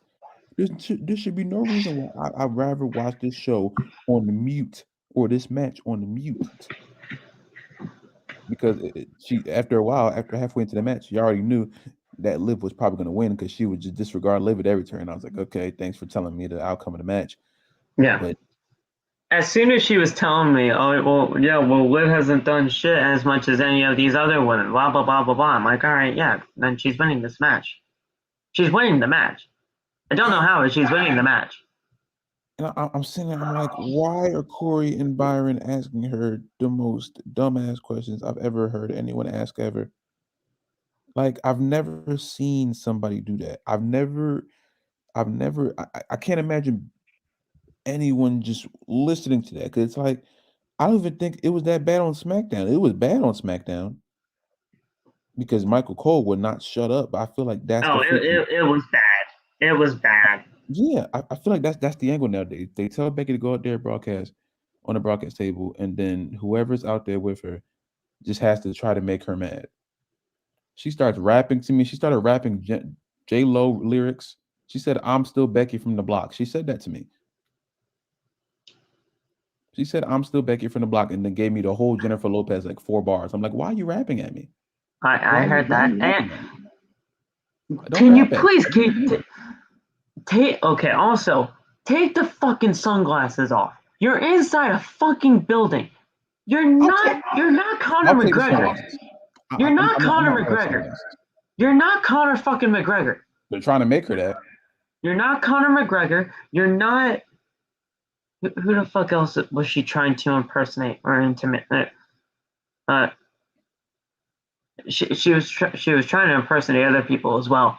Jennifer Lopez. She's rap the full. Well, She's rapping like okay, 6 bars. well, yes, they're rapping, but like I'm talking about attire wise. At one point, I believe she was wearing a coat that was inspired by somebody. She's trying to act like Conor McGregor. She's trying to put some things into her dialogue that is trying to be something this big time Bex thing. That just fucking get rid of that, please. She sucks. She sucks.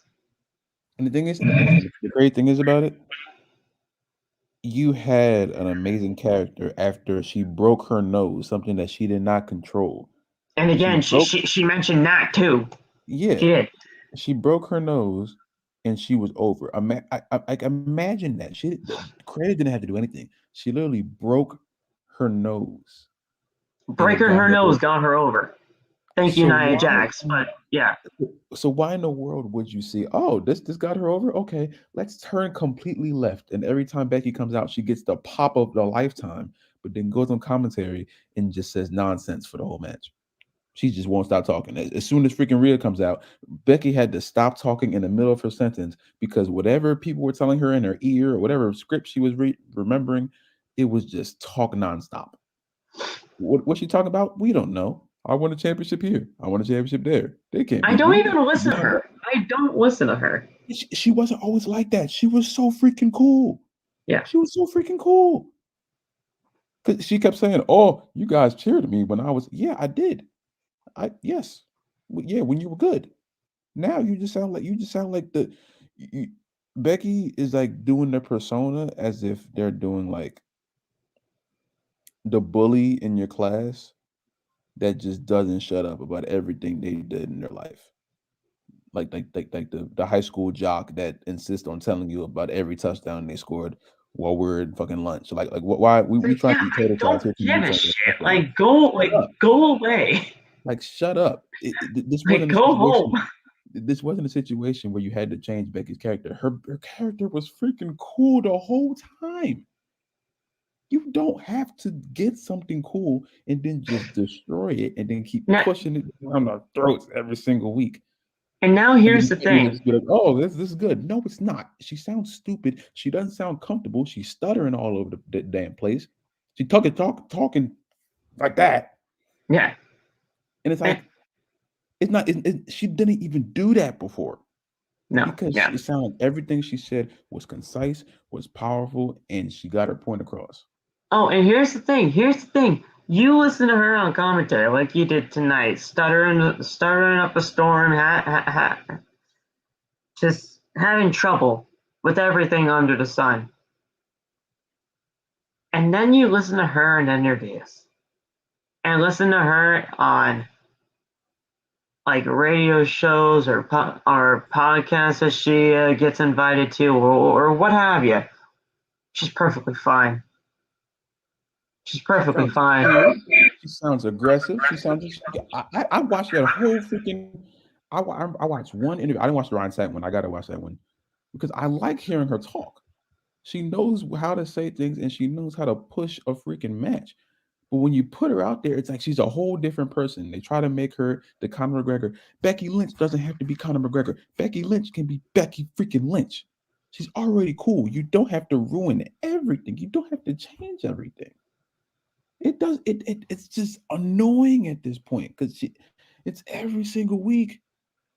And it just makes me want to scream and shout and let it all out. I just want to cry, man. One thing about Becky Lynch before we move on into the winner of this match, which ultimately did become Liv Morgan. At the end of the day, Becky Lynch, well, like Lon said, she didn't need to change anything. All she had to do was just be Becky Lynch. But what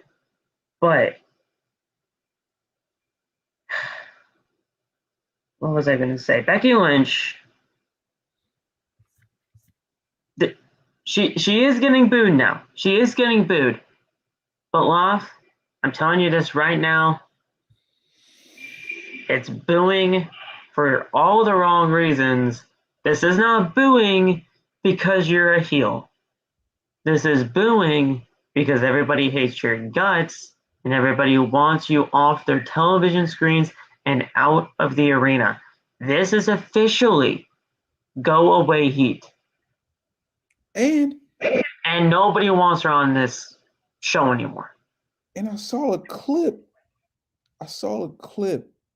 of her talking to Ryan Satin, and they were talking about the whole Becky and Bianca thing, and she's like, I beat Becky in 26 seconds because it makes for a better story. Bianca loses 4 times.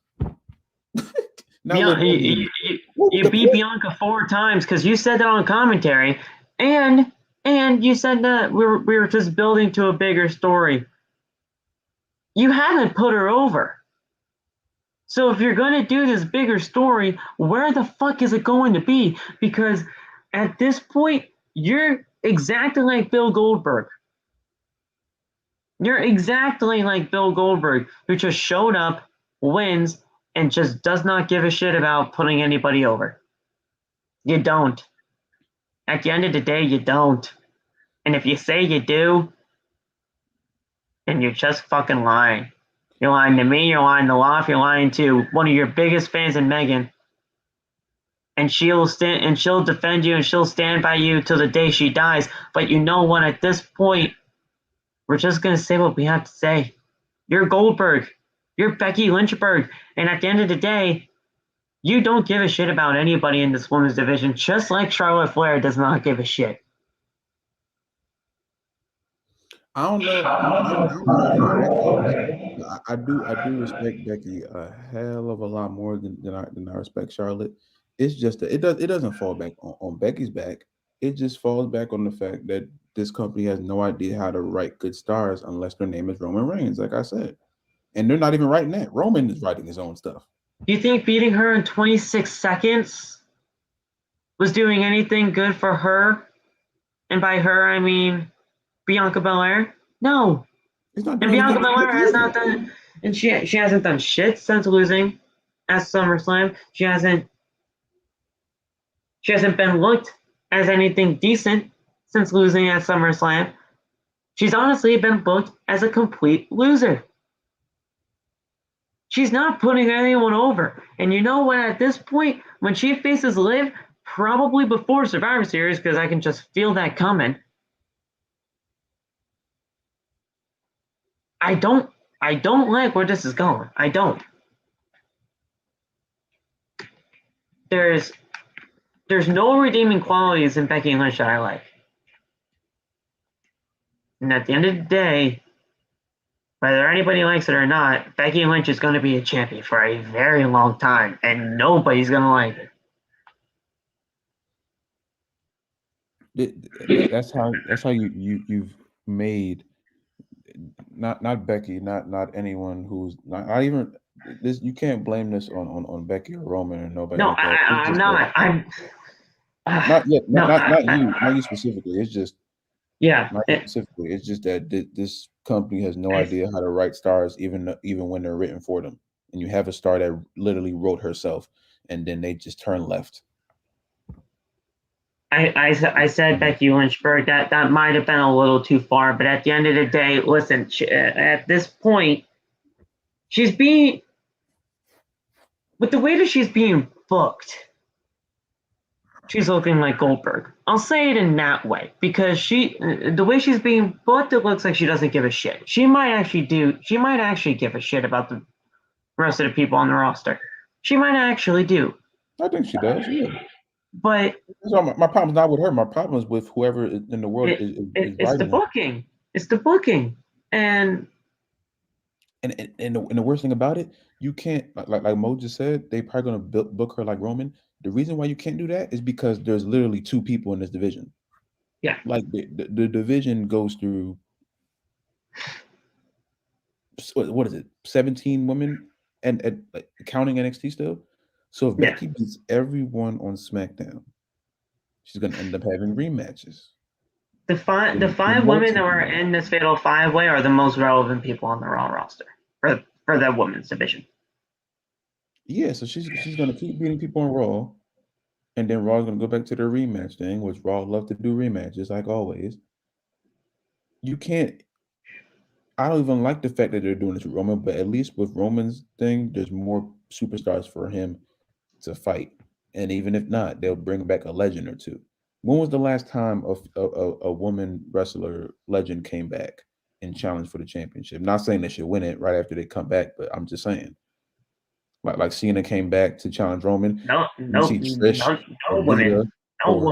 come back to try to challenge for a championship. You don't see Trish or Lita or Kelly or Alicia Fox or Michelle McCool or Maurice. The only time those legends come back are from the Rumble, and they're gonna have to come back now because there's nobody on the women's roster to do it. Yeah. For the Rumble. So you can't even book her like Roman because there's not that many people for her to beat. She's gonna be beating herself at that point. She's gonna be having 20-minute matches with herself. There's no one else for her to beat. And the thing is,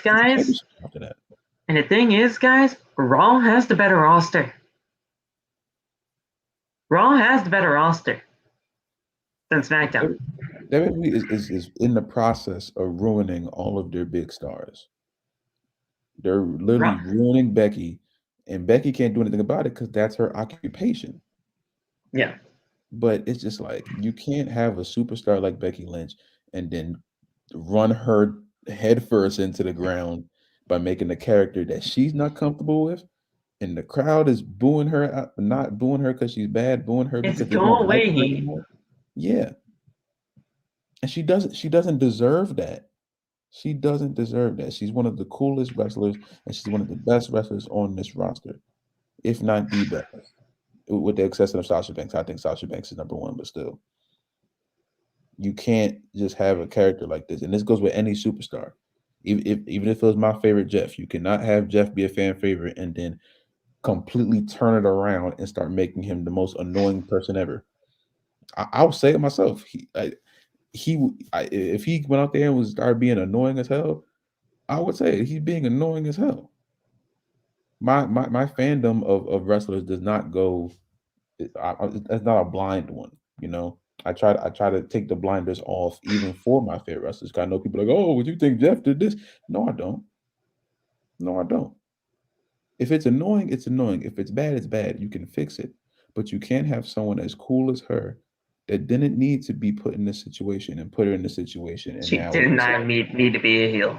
She did. Now I feel bad because I used to be a fan of her, and now I can't even do it because now she's just genuinely annoying me. And I'm not going to lie and say that I like it because I don't. And apparently she was the one to request this. She wanted this heel turn. And look what happened. But then again, I don't even know if I buy that though, because look what happened. Look what happened with Keith Lee. Yeah.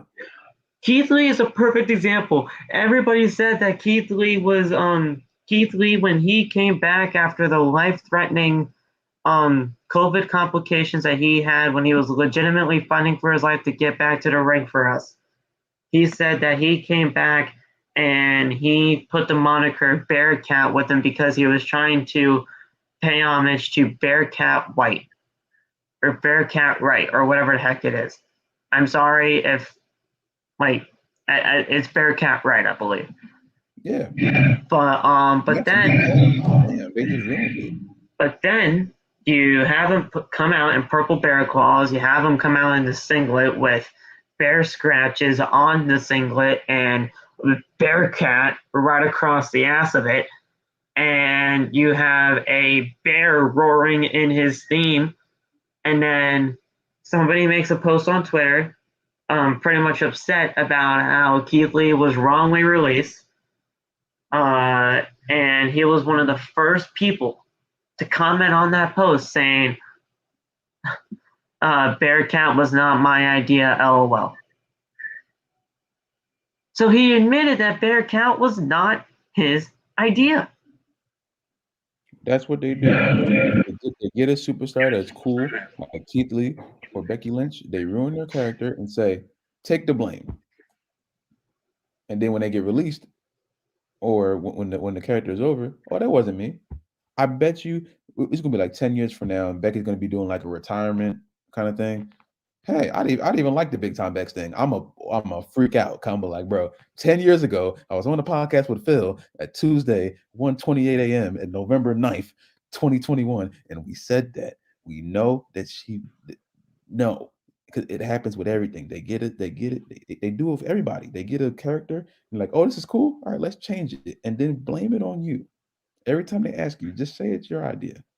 Just say it's your idea. It's cool. And then 10 Karrion years Kross later, is another fucking example. Do you really think that he wanted to wear seatbelts across his chest, have a gladiator mask, and just looks like one of the villains from Teenage Mutant Ninja Turtles, one of the like animated series or whatever the fuck it was?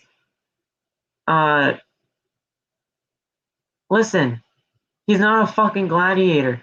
All you legitimately had to do for Keith Lee was have Keith Lee just be Keith Lee.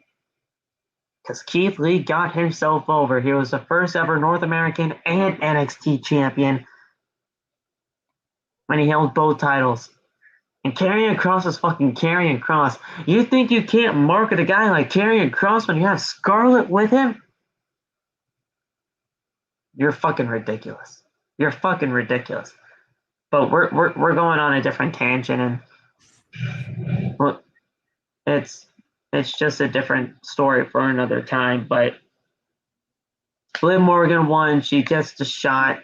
I guarantee you it's probably going to happen before Survivor Series, or at least if it's not before Survivor Series, we're getting it in December because there's no December pay-per-view. Most likely on a Monday Night Raw. Or we might be getting it this Sunday because Tribute to the Troops is this Sunday. And that's a dual-branded kind of thing. Who knows? I honestly don't think that's actually going to happen on Sunday because I think the card was already leaked out. They pretty much taped it, so I don't think that was one of the matches. But heck, maybe there are some matches that weren't announced. That I heard it was this Sunday, but. Yeah, wait, let me look.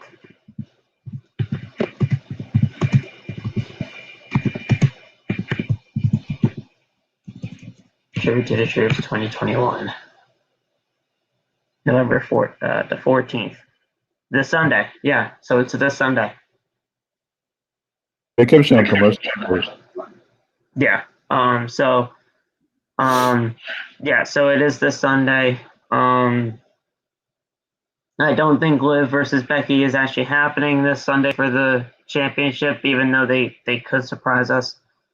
But we'll see what happens. It's obviously going to happen before day one, and we'll see where it goes from there. But after that, we had our main event left, and I have to say this was a pretty damn good match. This match took a lot of the rest of the hour.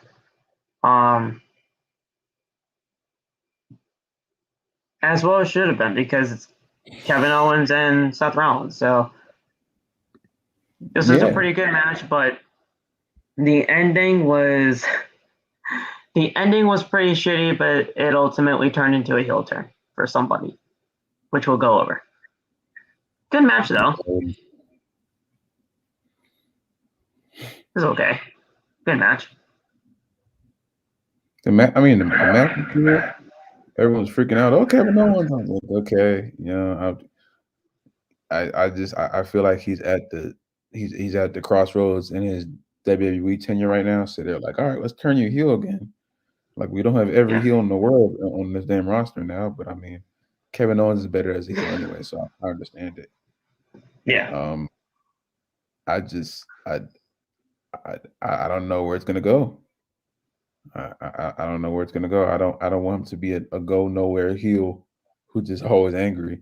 But at the same time, I don't want them to just skyrocket him to beat Big E because I still don't think he has gotten his freaking just due as champion just yet. Seems that he's only had it for I think 2 months. I think Pretty much, yeah.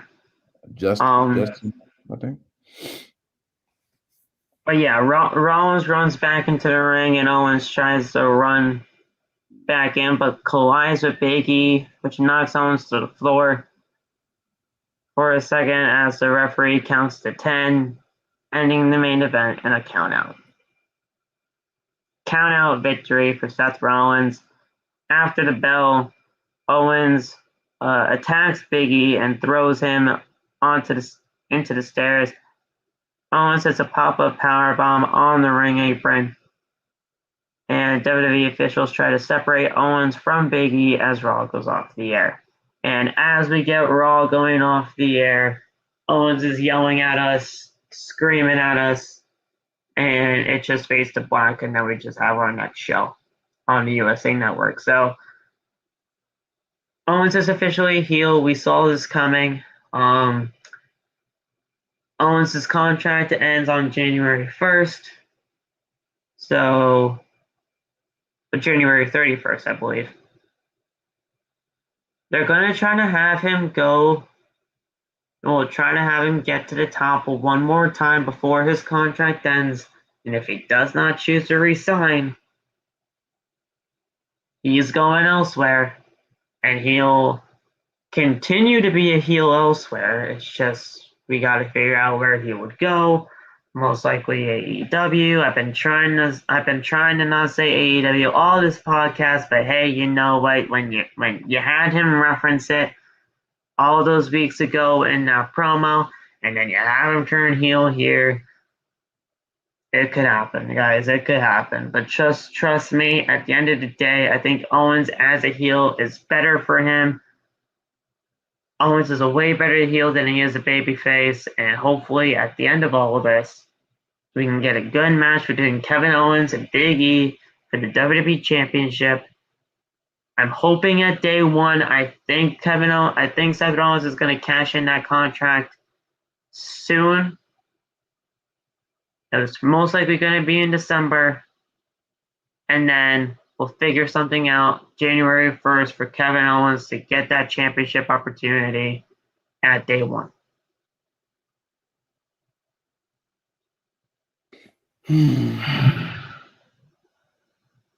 But then again, that's a long process. That's a long way to build this thing all the way up until January 1st.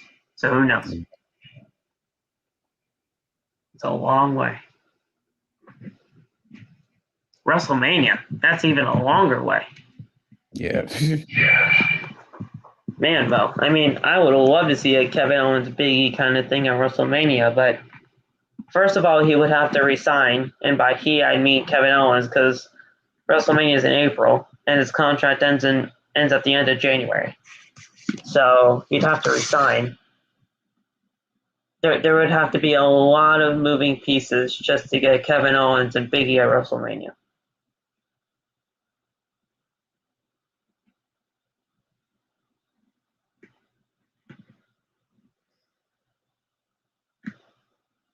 But that's it for your Monday Night Raw, man. I mean, Kevin Owens and Big E could possibly be a day one, or could possibly just be a random match in December for the title. Because there's no pay-per-view in December.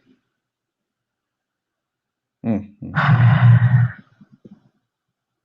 don't know, man.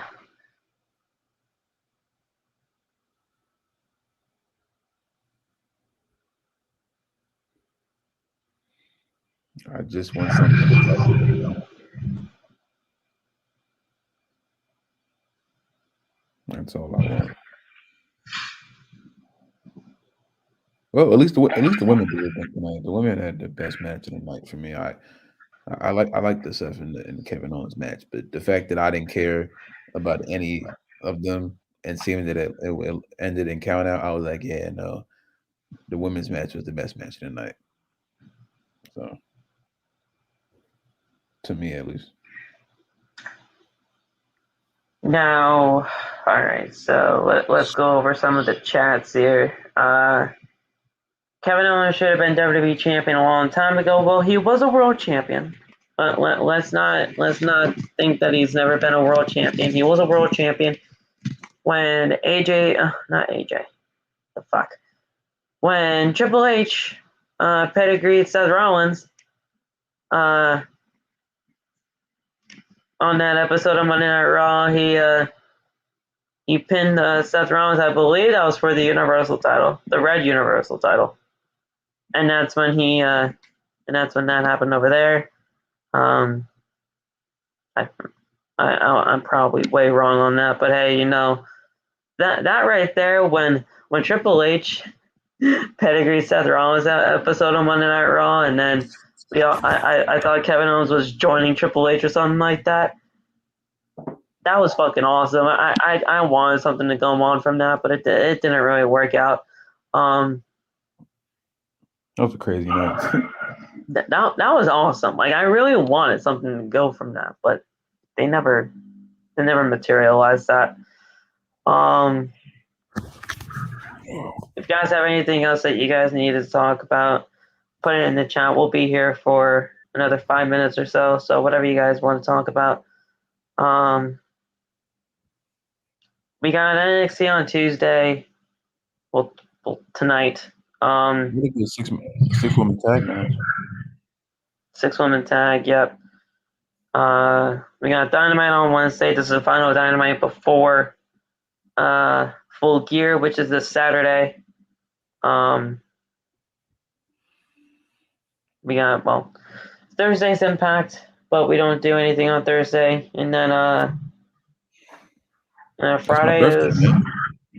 Friday is a live Rampage and SmackDown. Happy birthday on Thursday. I'll remind myself. You're freaking out. but yeah.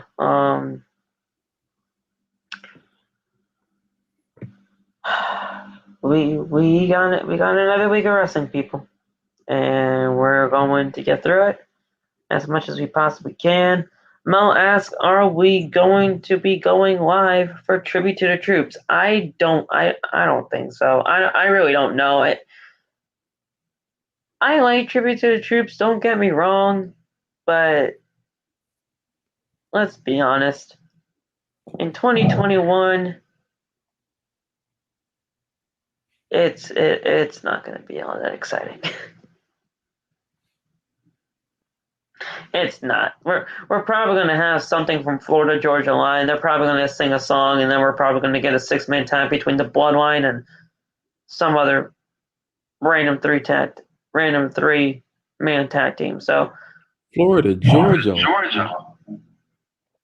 They always have something to do with Tribute to the Troops. That's the only reason why I said FGL. I was like, I only hear they always have something. Yeah. They were actually playing tonight when they were doing the video package for Tribute to the Troops. That was FGL in the background. Oh. So that's the only reason why I said Florida Georgia Line is probably going to do something at the show. But I don't think so. I don't think we're going to be really doing anything for Tribute to the Troops, mainly because they don't really do anything for Tribute to the Troops anymore. I remember when Tribute to the Troops was must-watch TV when it came on because something legitimately went down every time. When they used to do it outside? When they did it outside, yes. I loved it. I remember when Jeff Dunham was on Tribute to the Troops at one point. I loved it. I think the Muppets were on a Tribute to the Troops one time. Loved it. They used to go overboard with that thing. But they don't really do anything now. And plus, the card is leaked. The card was taped. It was a taped show. Oh yeah. I think they taped it like 2 weeks ago. All I know is Roman and Shinsuke. That's all I know. It was Roman and Shinsuke. Yeah, so I can imagine if who wins that. Yo, guys, is Balor a heel? No, Balor's not heel. He's not heel. I don't think her face. Is Bianca heel? No, I don't. Well, I don't think so. I just think she was just pissed off about what Dewdrop said. Her shirt said. I don't think she's fully fledged heel. You saw Dewdrop's shirt? Yes, I did. Do the drop. Might get that for you, Phil. God. I read it. I was like, what? But I got to let's scroll up a little bit. I would rate this Raw a 9 out of 10 tonight. I don't know about that, my man. But hey, if you like the show, you like the show. I'm not gonna judge I'm not gonna really judge your opinion all that much. We love you here though, so I'll tell Vince that you were pleased with his writing.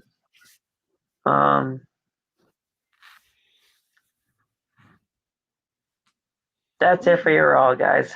We'll talk to you guys later on tonight for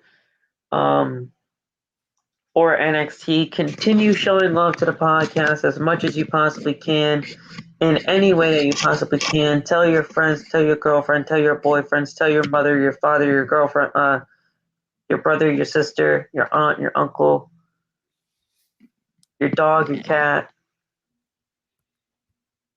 pretty much anybody. That OTB is here, and we're not going anywhere. We're on the road to 300 subscribers. Continue to hit that like button, hit that subscribe button, turn on the bell for all notifications. Follow us on social media. All the links are down in the description. Listen to the MFN Right remix by Laugh and Bash. Link is down in the description right there. And we'll talk to you guys very soon. Well, if you have anything left to say before we get the hell out of here, it's been a long night. Yeah, man. I'm taking down my green screen with my red screen right now. Hey. Yeah, I during the last 5 minutes of this podcast, I got extremely tired. Yeah, it just hit me like a truck just now. So, hope all y'all did your homework. Hope all y'all drink some water today. Hope all y'all told your loved ones that they're your loved ones. You feel me? Hopefully you got some enjoyment out of this Raw, because I know the hell I didn't, except for the Liv Morgan match. But if there's anything that you have to say to somebody as far as like positive or negative, get it out of your brain and don't keep it on your brain, because it will hurt you. You feel me? Always express what you have to express so you can get it off your brain and you'll feel better about it. Mo thinks you had a little bit too much fun with Liv today. I don't know how to answer that.